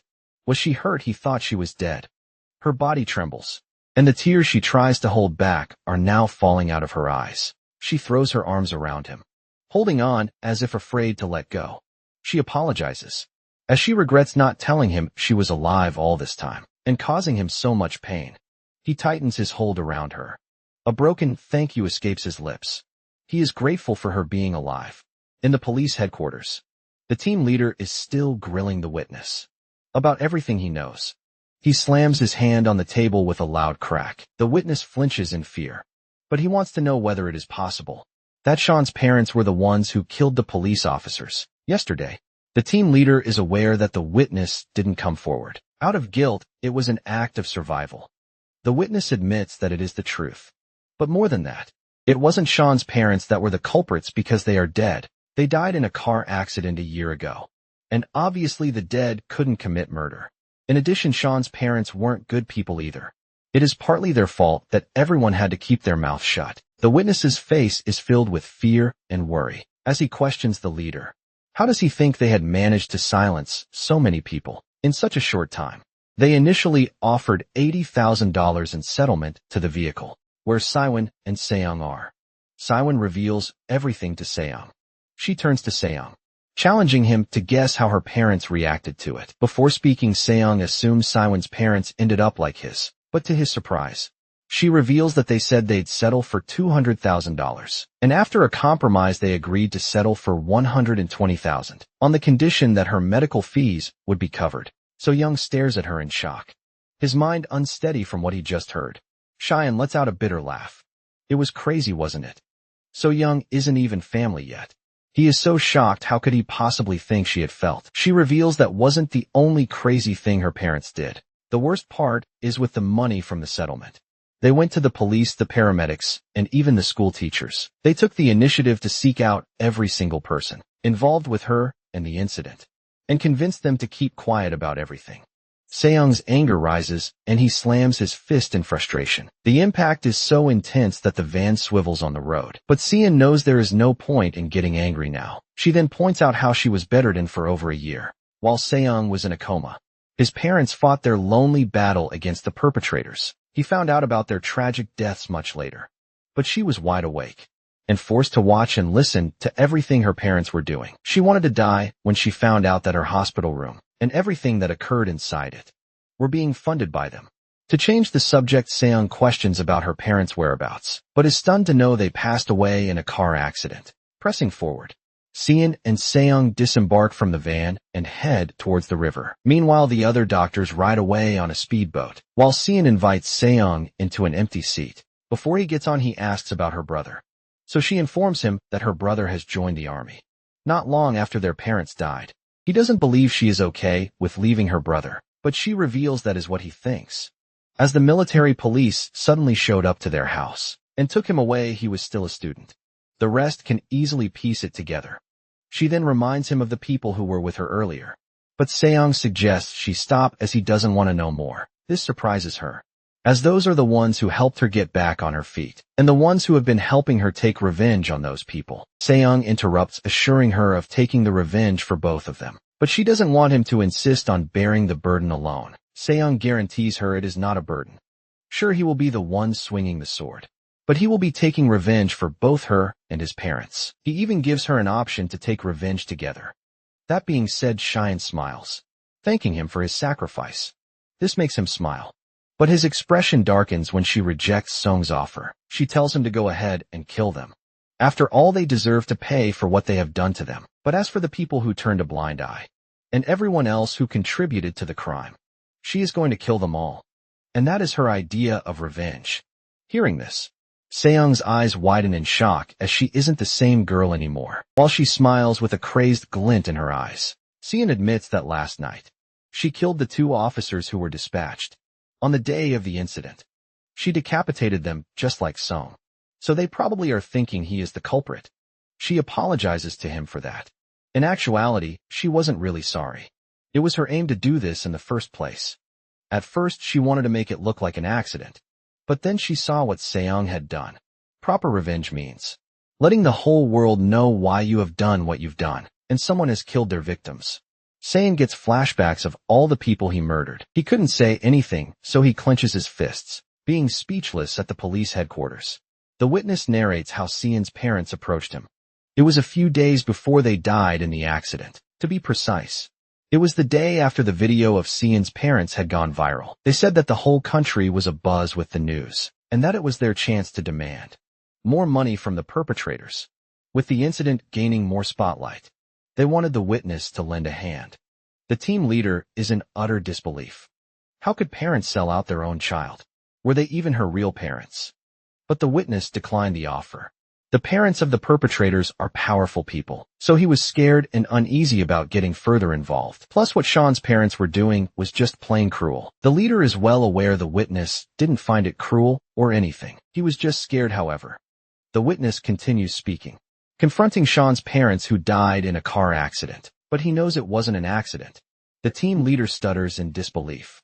But before he could go deep, the witness pulls out his phone from his pocket, quietly slides his phone to show him a text he received from an unknown number, the day before the accident happened, threatening to wait as they are next. The witness at that time had a feeling that something is connected to Bayek's family, but he ignored that odd feeling. The leaders assumed if it were the bully's parents, maybe they were trying to keep others from squealing. After all, their children were in hot water with the public, but it wouldn't make any sense. At the same time, his mind races with tons of questions, but suddenly a detective rushes in, informing the leader Sean Beck is alive. They have received intelligence that Seong has gone to meet her, and both the police and the army are headed there now. That being said, he grinds his teeth and slams his fist on the table. They are the investigative team in charge of this case. Why did the police head there? And why is he even receiving this news right now? Meanwhile, in the river, Sean urges Seong to continue on his revenge, as she doesn't want to stop him, while she continues on her chosen path. As well, Seong is about to offer his services to Seon, but Seon stops him and assures him that revenge is only a part of the endgame. If they leave the bad, they will only become worse. If they sit around and wait for the bad things to improve, eventually the good things will turn bad too. That is why they need to eliminate the bad once and for all, in order to establish a new nation. Their conversation is interrupted when a boat approaches them. On top of the boat is an old man, Young Jong, with a scar on his left eye. The man seems to know Seon. As she addresses her, he immediately understands. She was in the middle of trying to persuade Seong. Without hesitation, Seon stepped onto the boat and addressed him respectfully, calling him Dean. Then she turns to Seong once more, asking him to join them. But the old man advises her to let him be, as they must not force him angrily. Seong clenches his fists. Who was this old man? What was his purpose? He demands to know, though the old man reveals they don't have a name, as they are the representatives of the weak who have lost their way. But Seong ends up leaving them and doesn't get on the boat. Cheyenne didn't want him to leave. She stared at him and hoped that maybe he would turn back, but he didn't as the boat speeds along the river. Seon is caressing a gun while contemplating her conversation with Seong, a man who she barely recognizes. The old man's companion on the boat suggests that she should have left with her friend while she had the chance, but Shaun does not respond immediately. Instead, she narrows her eyes and studies him carefully. He doesn't seem to be one of them. The man walks away from her, warning her not to think of him like one of their mental hospital patients. She angrily points the gun at him, confirming if he just calls them crazy. Not caring about his life, he declares, "There is nothing sane about a group that teaches kids to shoot people." Hearing that, she tries to explain how they are trying to build a new nation, but she is interrupted when the guy warns her to remove the gun before he kills her. She wanted to kill him at that time, but her intrusive thoughts doesn't take over. And fortunately, their conversation is cut short, as the old man steps between them and suggests they must find the president's daughter, Jang Soo-jong, before Seong kills her. Seong doesn't understand the reason behind it. Therefore, the old man elaborates. For the future's sake, they have to stop Seong before the world completely turns its back against him. Back in the city, parents of all the bullies are crying their hearts out for their children, as they failed to save them. Among them, Lee Joyong. So-hyun's father sits in his car, trying to suppress his tears. His assistant then reports to him that Jang Soo-young did escape the base on a helicopter on the day of the incident, and she is planning to head to Incheon Airport tomorrow. This news infuriates Jo-young. The last time he heard about Jong Suk-jae's daughter, Soo-jong, the fact that she escaped means they left his son to die. Jo-young has nothing to do except cry for his son to be abandoned by his own friend, who he trusted. His heart feels like it is being ripped apart, but there is nothing he can do. All he can do is grieve. Meanwhile, Seong receives the information of Young Soo-young arriving at the Incheon airport. The report is given to him by one of the members of the Shinjin group, on top of a building, confirming the news. In an instant, he throws the man aside, his body landing among several others who are already unconscious. The next day at the National Assembly, Jong Sung-kul is taking his presidential oath, promising to uphold their country's constitution. At the same time, in another building in the city, a ton of soldiers are guarding the entrance and are covering the whole area of Young Di-hyun's place. They know Seong is coming. It is only a matter of when. not far from the scene on a nearby rooftop. Seon and her group are watching the efficient, high-powered soldier. She stands there waiting for him. But when her companion asks her if he is even coming, she is not too sure judging from how he has been acting, but he will come after all. Dihun's one of the 8 bullies. Her companion is worried as they have a big-size team today, which means they have to be careful when they retreat too, as staying too long would be dangerous for them. But Seon finds it simple, they can just eliminate any witnesses, though her companion asks her if she is okay with this, because she wanted to deal with the guy personally. Her expression darkens as she explains. He must not know what it is like to be on the receiving end of such violence. She says she hates those bullies, but she hates the army and the police more for protecting them. Those people didn't join the forces to protect the weak. All they are parasites that use orders as an excuse for their crimes. That is why killing the 8 bullies won't make much of a difference. So she is letting Seong have them for the sake of a greater purpose. On the other hand, Seong charges forward to the Incheon International Airport, the place where Jang Soo-young is arriving. Soon the whole airport shakes when Seong lands on the ground with a loud bang. People immediately scream upon seeing him and start running away. Screams echo through the terminal. One unfortunate civilian accidentally drops his phone. While running away, it bounces off Seong's chest. On the phone screen, the president Jang Sung-kol is still giving his presidential oath. Inside the airport, Jang Soo-young recalls the conversation she had with her father. His words still ring in her ears. Her father advised her to move abroad if she wants to survive. It is the only way to protect everything she has. He was not happy about that. But they are all about to suffer the consequences of her actions. Not having any choices, she accepted to listen to his father, and is currently sitting with Nam Ho-young, a member of the Secret Service. Jang Soo-young looks at her with her pleading eyes, eager to know if she is coming with her too. Nam Ho-young assures her she will be protecting her until Soo-young has been transferred to the security team on site. She reminds Soo-young to follow her advice, or it will only get harder for her. She tells her not to log into blogs or any of the social media accounts, and don't use any messenger apps either. For her own safety, her schooling will be replaced with a private tutor. Avoid any contact with neighbors, and don't make friends with any peers. So Young turns to her in confusion, as she thought all she had to do was go to the States. But Nam Ho-jong reveals she must not stay longer than 1 year in any given country, as the chase will continue until Seong has been captured. The higher the threat, the shorter she stays. Meanwhile, in the airport security office, Dean Yang watches the surveillance footage. Seong's approach in the airport CCTV. They have to stop Seong, but the dean knows he is not someone easily stopped. His attendant reminds him that they have a response manual for this kind of situation. But the dean points out this manual is for normal opponents. It won't give a solution for their problem. They should always assume the worst when it comes to Seong, or else they will be the one to die. Yang Yong-jong then contacts a sergeant to know how long before Jang Soo-young boards the plane. The reply comes swiftly: 20 minutes. That is all the time they have left. Listening to that, he orders them to hurry and initiate the backup plan. They must help the president's daughter. The sergeant assures him they can initiate the plan with no problem, since they have been on standby.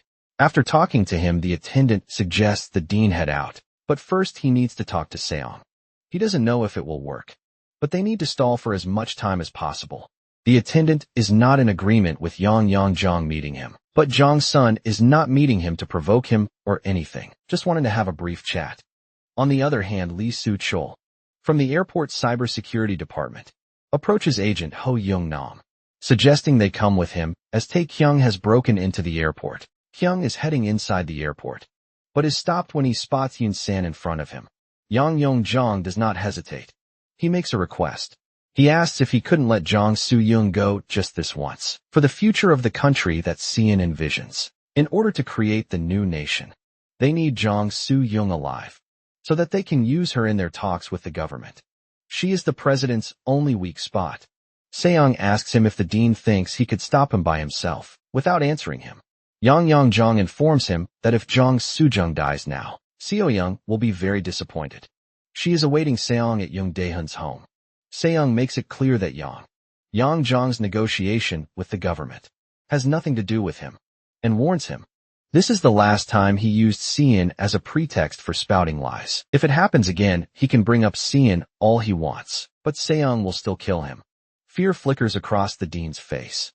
But Seong is already moving forward to do what he has to do. No one can stop him. No one can use someone else's name as bait to melt his heart. Inside the airport security leads Agent Nam and Soo Young through a different path in the airport.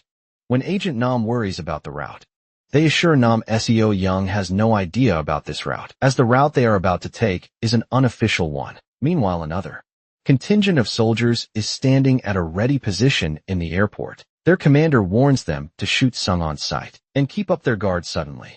Before they can react, their eyes widen in shock.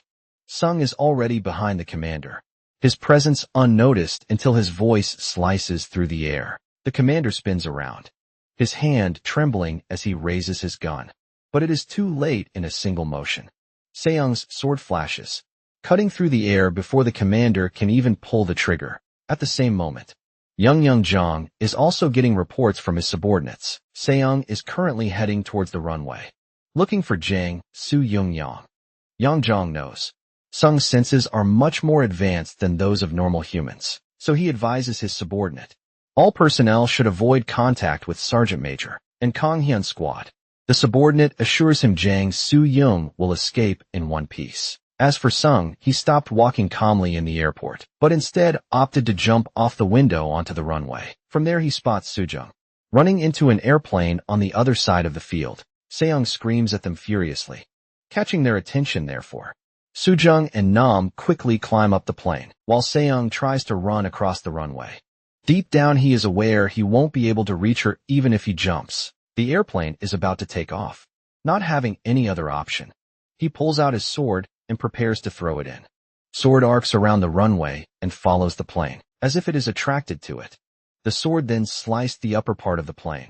Inside, Agent Nam covers Soo-young with her body like a shield, so she won't get hurt while the sword cuts through the cabin. The plane wobbles and obviously slowly crashes down to the ground, not causing any severe harm to Soo-young. Security cars appear immediately surrounding Seong. They take this as an opportunity, as Seong doesn't have his weapon with him right now.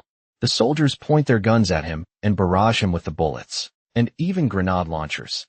Quietly, Nam and Soo-young get out of the plane as explosions occur behind them. It catches their attention and forces them to look back. To their surprise, through the smoke and fire, a silhouette emerges.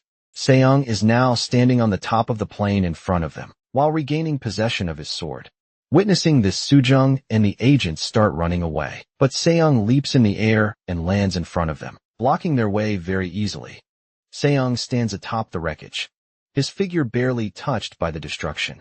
He smiles, knowing he finally cornered the prey he wanted to hunt for so long. In fear, Soo-young falls to her knees, her body trembling out of fear, well aware that her time is definitely up. Agent Nam is on the verge of crying, but she is shivering as well. But she can't really do much at this point. Seong mutters her name under his breath, his lips curling into a monstrous grin. He approaches both of them and keeps muttering Soo-jung's name over and over again. SWAT vans quickly start emerging at their location, and heavily armed forces rush out of them, filling the runway, familiar with the fact that something very bad is about to happen. However, Seong is already standing right before Soo-jung. She sobs uncontrollably, her body trembling and flinching as fear overtakes her body. Just then a broken apology escapes her mouth. She acknowledges that what she did to both him and Cian is not something that can ever be forgiven. But she still pleads to Seong to give her one last chance, to make up for every blunder she made in the past. Her eyes fill with hope when Seong suggests that she should leave. If she wants to live, she is about to express her gratitude. But she notices that Seong is actually talking to Agent Nam, and not her. Seong further warns her. He has no intention of killing anyone who is not a target, as long as they don't get in his way. It is his rule. He only kills if he gets attacked by someone. Agent Nam freezes, not knowing what to do. She takes a moment, but obviously it was a matter of her life as well. So without having any other choice, she leaves Soo-jung behind, collapsed on the ground. Soo-jung stretches out a trembling hand toward her uni, who walks away with tears rolling down her face. Desperately she screams for help, her voice miserable and broken, pleading for her uni to turn back or for anyone to save her. but her cries are unanswered. She tries reminding everyone who she is. She is the daughter of the president.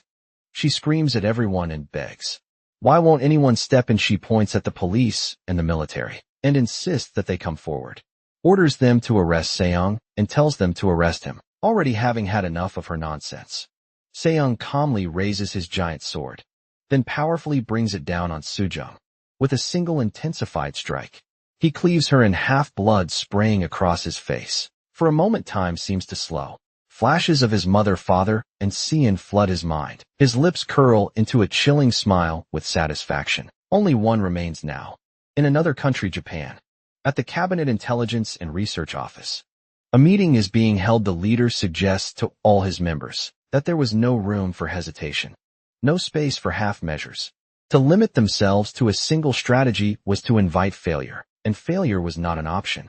They must find a way to pressure and win over Tak Song, employing every means necessary to secure it. They need a contingency plan in case they fail to secure Song, a plan to obtain that power for themselves.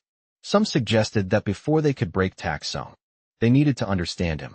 Where had he acquired such strong power? How had he obtained it? And more importantly, how did it work without this knowledge? Any strategy would be incomplete. Any attack potentially meaningless. His strength is not just a weapon, because there is definitely something more to it.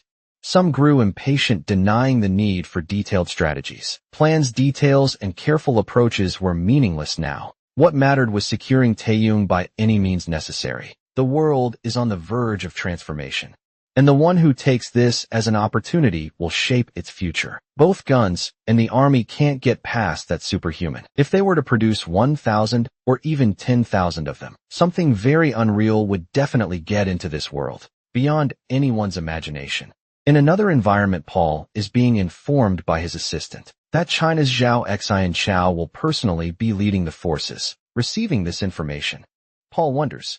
It's only a matter of time before Song starts attracting interest from all over the globe. Nobody would have ever guessed that Jiaxin Chao would be leading the forces. Of all people, his attention is pulled towards his assistant when he informs Paul that they have knowledge of over 3,000 Chinese spies currently operating undercover in Korea.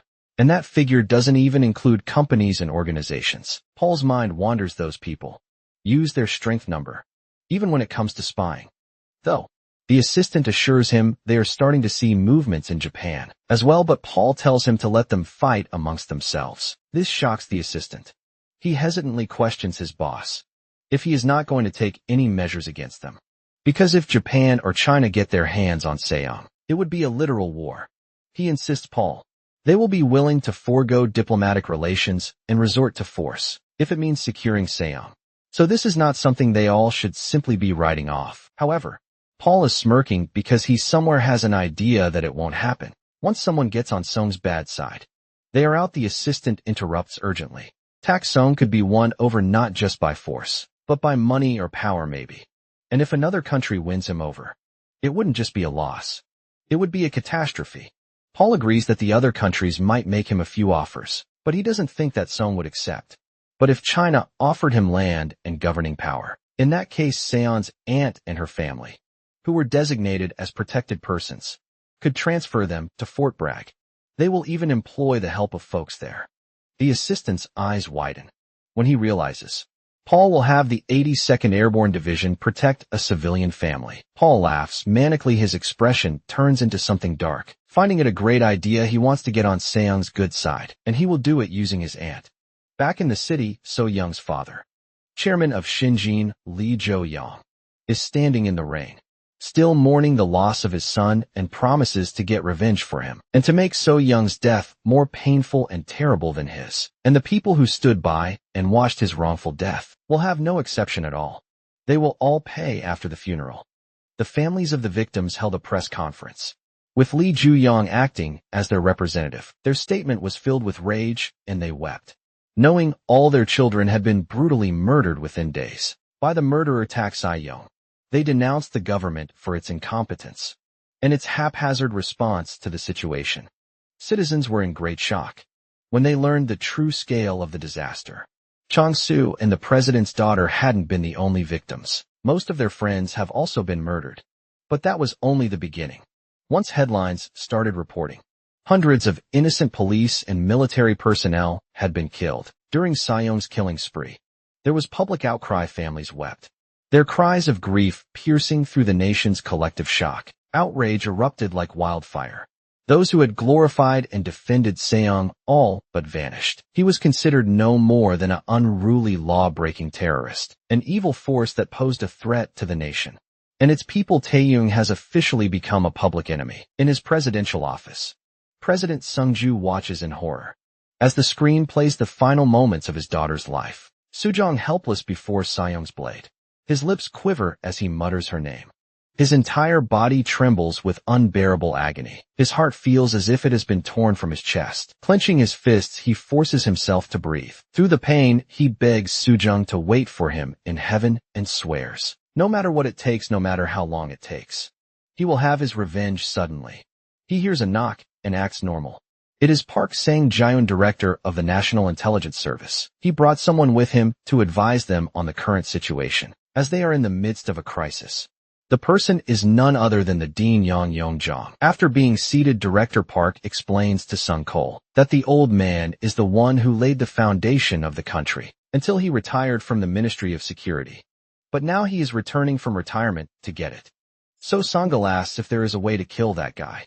That being said hesitantly, the old man tells them to firstly detain young Di-hyun. He is the last surviving target. Meanwhile, a large hunk of rocks hits the building where Di-hyun has been hiding. Soldiers steady themselves to be prepared for any attack or danger. But when the smoke gets clear, they notice Sung on the street. Soldiers are confused, unsure what to do. The commander announces to pay attention and not to retreat or return to base. All the soldiers panic. What are they even supposed to do with that order? Suddenly, one of the guys takes the initiative to walk towards Seong, claiming this is what the people get when things are being left with zero athletic training, and announces to Seong that he will be his opponent. He proudly says that size and strength aren't everything. Technique is where it is really at. He reveals that he is a former boxing champion. He mocks Sung's technique, calling them sloppy punches, which are going to be a piece of cake to dodge for him. The guy lifts his arm in a ready stance. Seong looks at him quietly, but in an instant the guy meets a powerful punch, and the guy ends up flung back into a building. Just then the soldiers get the order to form a defense line and should not engage with Seong at any cost, but report his movements immediately. Seong sighs, but his gaze darts upward, and he notices a group of helicopters overhead. Di-hyun has already been evacuated in one of the helicopters, though the helicopters split up and fly in different directions, thus confusing Seong on which one Di-hyun is in. Seong's anger rises and he jumps to the side of the building, leaving the stunned soldier behind. He then lands in Di-hyun's room, but only a picture of him with other bullies is left. Seong grinds his teeth and clenches his fists, taking an oath that it doesn't matter where he goes or where he hides. He will find him and kill him, no matter what happens nearby. On another side of the street, Se-yeon and her group are still on the rooftop. Seon watches the video of Sujung's murder. Her grip tightened around the device, her expression unreadable. She wanted to kill herself. However, her commander gets a call, someone on the other side of the phone, ordering him to assemble a squad to keep watch over Seon. The person wants the rest of him and his company to return to base. Confusion flickers across the commander's face. Seong has only just arrived, and the battle is far from over. Why retreat now before he can question it further? A call comes through. The voice on the other side explains. Foreign spies operating in Seoul have set their sights on Seon. Worse, China's involvement is becoming impossible to ignore. They're everywhere watching, waiting. The situation has totally shifted. Obeying the person's command, the commander agrees to have some company members accompany Seon back to base. The person reminds the commander that he must understand that Shaun is very important to them. She is to be reborn as a symbol of their movements. Shaun will be the one to spearhead the fall of the current puppet government. So until they return to the base, their top priority should be to keep Shaun safe no matter what. Once they are there, he will have to report her every move, and she will not be allowed to leave the premises without permission, without having any choice. The commander assures him of escorting her personally. Shun already knows what's coming. Before the words even leave the commander's mouth, a flicker of irritation is visible on her face. Before she can respond, the commander speaks again. He tells her not to be angry with him. She clenches her fists, biting back the frustration. On the other hand, the old man, Yang President Sung Chul, and Director Park head deep into the forest in a helicopter. A military unit is based up in the area. It doesn't connect the dots for Sung Chul. What can the military possibly do for them at this point, though? Yang points at the tunnel, revealing they will be heading below the base. As they ride deep into the tunnel, Sung Chul tries asking where they are headed and what this tunnel is doing under the base. But Director Park assures him of explaining the details once they are there, as they will be arriving at their destination shortly. Inside the tunnel, Sung Cho's eyes widened in shock to see another door. This one is much heavier and larger than the one outside. Many questions race through his mind. Since when did they have facilities like this? What is going to be inside that door? Is this some kind of hiding spot? As soon as the door opens, he is in utter disbelief. A much larger space appears before them. Getting out of the car, Sung Chu studies the place in disbelief, wondering where they are. So Yang explains that this is the place where they will capture Seong-tak. To their surprise, Sung Chu gets irritated with the old man's words. What would they even be going to accomplish here? Sung Chu's body trembles with anger.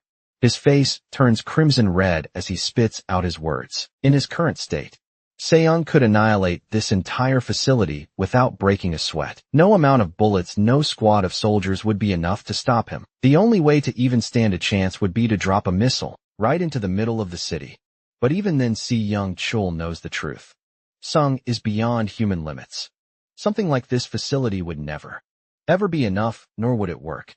The old man stays calm and steady, the literal opposite of Young Chul, revealing he knows a way to deprive Seong-tak of his power. Though Sung Ju is not ready to hear anything, when the old man confronts him that the method is tried and tested, then Sung Ju becomes speechless. The old man speaks up: strength, speed, heightened senses, a body that transcends the limits of man. There once existed a man who liked Song. It happened 30 years ago for Sung Chul. It was like the ground slipped from his feet. He is not ready to believe it. How could nobody have known about him? The old man elaborates: back then, the media was more cooperative. Information wasn't as readily accessible to laymen, but still Sung Chul doesn't believe that the entire country could have been in the dark about such a figure. So the old man explains that they used a slight subterfuge. The people remember him under a different form. He even reveals that Young Chul probably knows the man himself. He wonders who it can be, so the old man turns to him. His expressions are unreadable but darkened, and he reveals his code name was Maruchi. Sung Chul stands frozen, his breath caught in his throat, eyes wide with disbelief. His mind refuses to accept what he's witnessing. Maruchi was once the greatest agent at the Agency for National Security Planning. That means he was working for the states. Out of curiosity and shock, he demands to know about his whereabouts. But the news leaves him trembling. That Maruchi is dead, he is no more. A man in shock realizes Maruchi is gone. Moreover, he wonders how someone working for the ANSF ends up eliminated, instead of protected. If Maruchi is still alive, he could have been a valuable asset. However, the truth surfaces that North Korea is behind the operation, aiming to capture him alive. In the past, Maruchi single-handedly wiped out 3 of their armies, and now they finally strike back. The realization sets in that Tak possesses the same potential, if not greater than Maruchi once did. Back then, Maruchi was even younger than Tak is now. The question arises about whether Maruchi was captured and eliminated. In the same place, it turns out he was captured, but not successfully killed. The reason for their failure lies in their objective, because they wanted him alive. If their mission had been to eliminate him, escape would have been impossible. Eventually, he meets his end while carrying out his duty, falling in battle against a group of saboteurs. Maruchi's downfall seems almost too simple for someone of his caliber. He had infiltrated an enemy submarine deep in the East Sea, aiming to destroy the vessel along with everyone on board. However, his plan does not go as intended. In the important moment of escape, he fails to make it out in time, and the submarine sinks, dragging him down into the ocean's depths. The people evacuated the place in hurry and urgency. Among them, Tae Kwon urgently searches for Yoon Dae-hoon, determined to find him no matter what.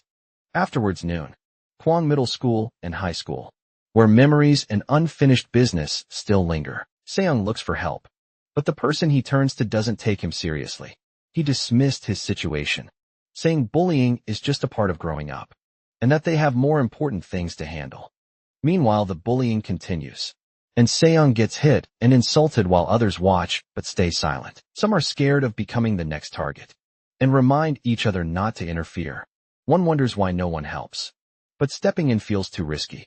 The family controlling the school has too much power. Despite everything, Seong holds on to hope, believing that things might get better someday. Seong's parents are heartbroken as they look at their child. Their sorrow is heavy. Tak, with determination in his eyes, promises to take revenge for them. A deep rumble grows louder. Suddenly, a loud crash breaks, as if the world itself is reacting to their pain and anger. Hyun-sok arrives, and someone greets him, saying they waited but are thankful he came. The news is heartbreaking. All the children have been killed, including his daughter. Now only his son is left, and they must do everything to keep him safe. Moreover, this place is no longer safe because Tak has found their location. The commander believes moving together as a family made them easier to track. Hyun-sok feels the weight of the situation, realizing the danger is getting closer. Since Tak's final target is his son, a plan is suggested that there is a special hiding place ready for him, and sending him there might be the only way to protect him. Mr. Jung reassures Hyun-sok that he came personally to deliver the message, knowing he might worry otherwise. Their presence is meant to bring some relief in this difficult time. Hyun-sok, feeling fear, thanked them sincerely. Moreover, he also hesitates before asking about his parents, to which Mr. Jung quickly reassures him, promising that everything will be fine. A sudden screech breaks through. Mr. Jang leads the way, his presence firm. Young Da-hoon hesitates, unsure of his surroundings, and wonders where they are. Afterwards, Mr. Jang assures him that this place is safe. Hidden from Tae's reach, he emphasizes the need to stay put for a while, promising that Tae will be captured and eliminated. Meanwhile, Tak remains unwavering. Mr. Jang plans all of this to trap Jang Di-hyun because he wanted to save the lives of innocent soldiers and police, and tells the current location of him to Tak, to which he makes it clear that he is not the one who started this. Those who attacked him first and protected the real monsters are the ones responsible for the chaos. A question arises about whether it was necessary to meet the man in person. The response is firm because sometimes taking matters into one's own hands is the only way to ensure success. If there had been no direct approach, Hyun-sok would have never agreed to separate from his son. Moreover, he acknowledges the decision as the right one. Afterwards, Di-hyun. At first, his reaction is calm, but suddenly his frustration grows, and he desperately demands to be released, insisting that he wants to be with his father instead. His cries echo, but his pleas go unanswered. Di-hyun's cries demanding to be let out. His voice grows louder, but no response comes. Afterwards, he realizes no one intends to listen. Meanwhile, a discussion unfolds elsewhere, questioning whether TAC will truly fall for the setup, considering everything he has done.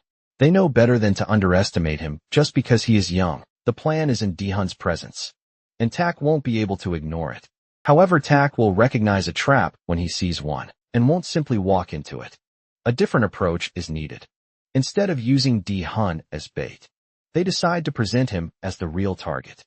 This way, Seong won't even realize he has been tricked until it's too late. Di-hyun has to stay there until everything is over, because he has no way to escape outside.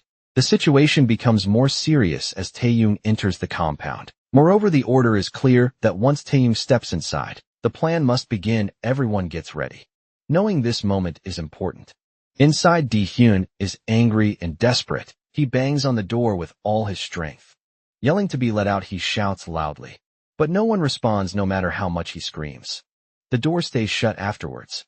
Tak moves forward with steady steps, calling out Di-hyun's name. As he reaches for the door, his grip tightens, and he forces it open. The sound of Di-hyun's terrified scream fills the air. The room shakes. Metal screeches against the floor, and Di-hyun freezes in fear. Tak stands there and reminds him that there is no more running. No more hiding. The game of hide and seek is over. The ground shakes as loud explosions go off. Blocking the entrance, thick smoke fills the air, making it impossible to escape. Tak stands still, staring straight at Di-hyun. Afterwards, he calls his name, making it clear that there is no way out. Moreover, he pushes Di-hyun down hard, and the impact is strong, leaving him struggling to breathe. Di-hyun's body shakes as he breathes, his heart pounding with fear. Tae watches him closely, waiting for him to get up. The moment has finally come, and Daehoon crashes to the ground. Afterwards, Tak's vision becomes blurry, and thick smoke makes it hard to breathe. His chest feels tight, and he coughs, trying to clear his lungs. Daehoon laughs loudly while watching, enjoying the scene like it's nothing more than a game. Moreover, the heavy smoke raises questions. Maybe it's tear gas, or even poison. Something meant to weaken Tak. But none of it matters. Nothing like that would be enough to stop him. Tak has grown far stronger, not just physically but also in terms of immunity, making him resistant to most substances. Someone who knows him well wonders about the purpose of the smoke spreading through the air. If it isn't poison gas, then what could it be? The answer is unexpected, because it isn't a deadly toxin, but a powerful drug. 500 kilograms of methamphetamine are being released into the atmosphere. This amount is so large that it could destabilize an entire nation, causing unimaginable consequences. A realization hits him that fighting someone as powerful as Tak may seem impossible. His strength surpasses that of an ordinary human many times over, making him an unstoppable force. However, when viewed from a different perspective, the situation takes on a new perspective. What appears to be an advantage could just as easily turn into a weakness. His heightened senses, which make him so powerful, could also be his downfall if used against him. Everything feels heavy, and moving becomes harder. A final goodbye is spoken before everything turns blurry. The fight is over, and every enemy is gone. But something doesn't feel right. Suddenly the body starts to shake, struggling to stay steady. A strange feeling brings confusion, and the air seems different. Afterwards, realization comes too late. This isn't normal smoke, it's a trap. And time is running out. Tak falls to the ground while he shouts Jang Sung-ju's name. Jang Sung-ju, director. Park and Yang Yong-jong wear expressions of pure shock as they witness the horrifying beast before them. Their faces say it all. While Tang Seo Young's desperate scream pierces the chaos, calling out Jang Sung-ju's name. Trapped down there, Sungchul calls Sung a straight-up freaky jerk who just won't quit. Without further ado, Young initiates the operation, while his men drop nuking devices like rain for the so-called damsel in distress. One after another, these things that pretty much look like mini nukes fall over Sungchul, catching him completely off guard. In the blink of an eye, they explode right in his face, setting off a chain reaction. The blasts are ear-piercing and blinding. And honestly, sometimes having superhuman vision and hearing feels like pure bad luck. This freak Young casually throws in an explanation, mentioning it's all the 500 kilograms of hallucinogens they just released. The newly released technology is designed to overload Tak's senses, causing them to malfunction. Collapsing to his knees, the sudden drop numbed Tak's senses, probably sending his head into a full meltdown. Sung-ju urges Young to finish him off, saying it's the perfect chance. He asks why the old man is just standing there. But Young stays silent, completely stunned. He mutters what should be clear to everyone, that Tae's dulled senses don't make him susceptible to blades or bullets just then. Young explains that they had to stick to the plan if they wanted Seong gone. Director Park breaks the silence, mentioning that all the world's superpowers are itching to get their hands on this mutant Seong. Not to mention he himself is dying to get some of that freakish blood. If possible, Sung-ju screams at Park for being an idiot, but Young cuts through their conversation. He finds it relatable to North Korea's failure to capture Maruchi, saying they've learned a lot from it if Park actually pays attention. Something like this only works once.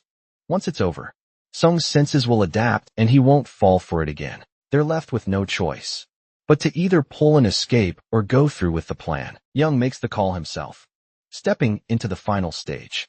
Giving the signal, preparations are underway to fill Sung's freshly made prison with cement, which is bound to work way better than bullets. Once encased in cement, his movement will be severely restricted. Frozen solid, he'll be unable to exert any force. When asked, Young shares his theory, believing Sung's body will develop a first-class immune system against the attack, and right now it's happening exactly as expected. That sends a chill down Sung-cho's spine. Young plans to bury him under the rubble before he regains his senses and goes berserk. Meanwhile, Sung has no clue what's happening as his subconscious pulls him in, and he hears a familiar voice telling him to go back. One look behind, Sung freaks out as he sees the guy from his memories standing among the freakish-looking monsters. The man declares it's too early for Song to face Arab. He advises that hatred can make anything possible, and death shouldn't weaken him. Only relentless action will bring the blessing of the sword, and Song feels the words to his core. With that, the Song leaves, while the guy waits for their next encounter.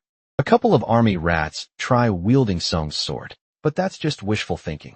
Suddenly, the sword shakes, catching them off guard, snapping out of the ground. It's ready to serve its master. Deep beneath the cement, Seong breaks through his consciousness and lets out a scream that sends crazy chills down the spines of the old bags outside. Deep beneath the rubble, Seong is practically screaming at the top of his lungs, hating every second of this mess. The old fools are exhausted to their bones. Realizing nothing can suppress this mutant's murderous rage, his scream echoes far and wide, reaching his sword, which suddenly snaps out of the ground and disappears. That alone is enough to leave the army rats completely stunned. Song-ju refuses to accept these hopeless odds. He demands an answer from Young, who explains that the kid pushed past his limits and broke through his overloaded senses. Even so, Young is confident there's no way he can escape. But suddenly the ground starts shaking like a full-blown earthquake, throwing everyone off balance. Out of nowhere, Song's sword makes a dramatic entrance, ticking off Song Chul. Witnessing this terrifying power firsthand, Young doesn't waste a second. Before telling Shirong Chu to run for his life, shifting its trajectory, the battling sword repeatedly stabs the rubble, creating a web of cracks to free its master. Young yells at Chong Chul to get in the car and escape, or he's done for. Wasting no time, they jump into their jeep, while Young makes the call to blow up the entire place. His lackeys, still trapped inside, face Song's rampage and end up crushed under the collapsing rubble. Totally losing it, Young calls the colonel, shouting that the operation is a complete failure, and Song is about to break free. But the colonel already has Plan B set in motion.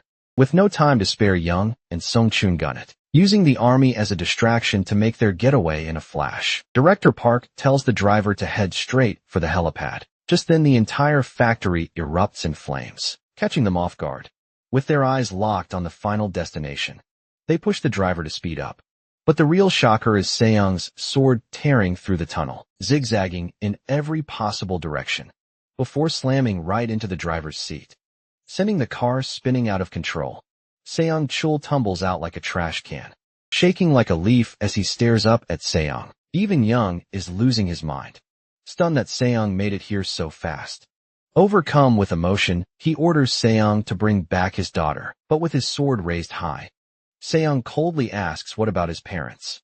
That one question cuts deeper than his blade, which then pierces Young from above, sealing his fate. Seizing the moment, Director Park takes his shot, but it is all in vain as Seong's sword slices his head clean off. 2 down, one more old bag to deal with.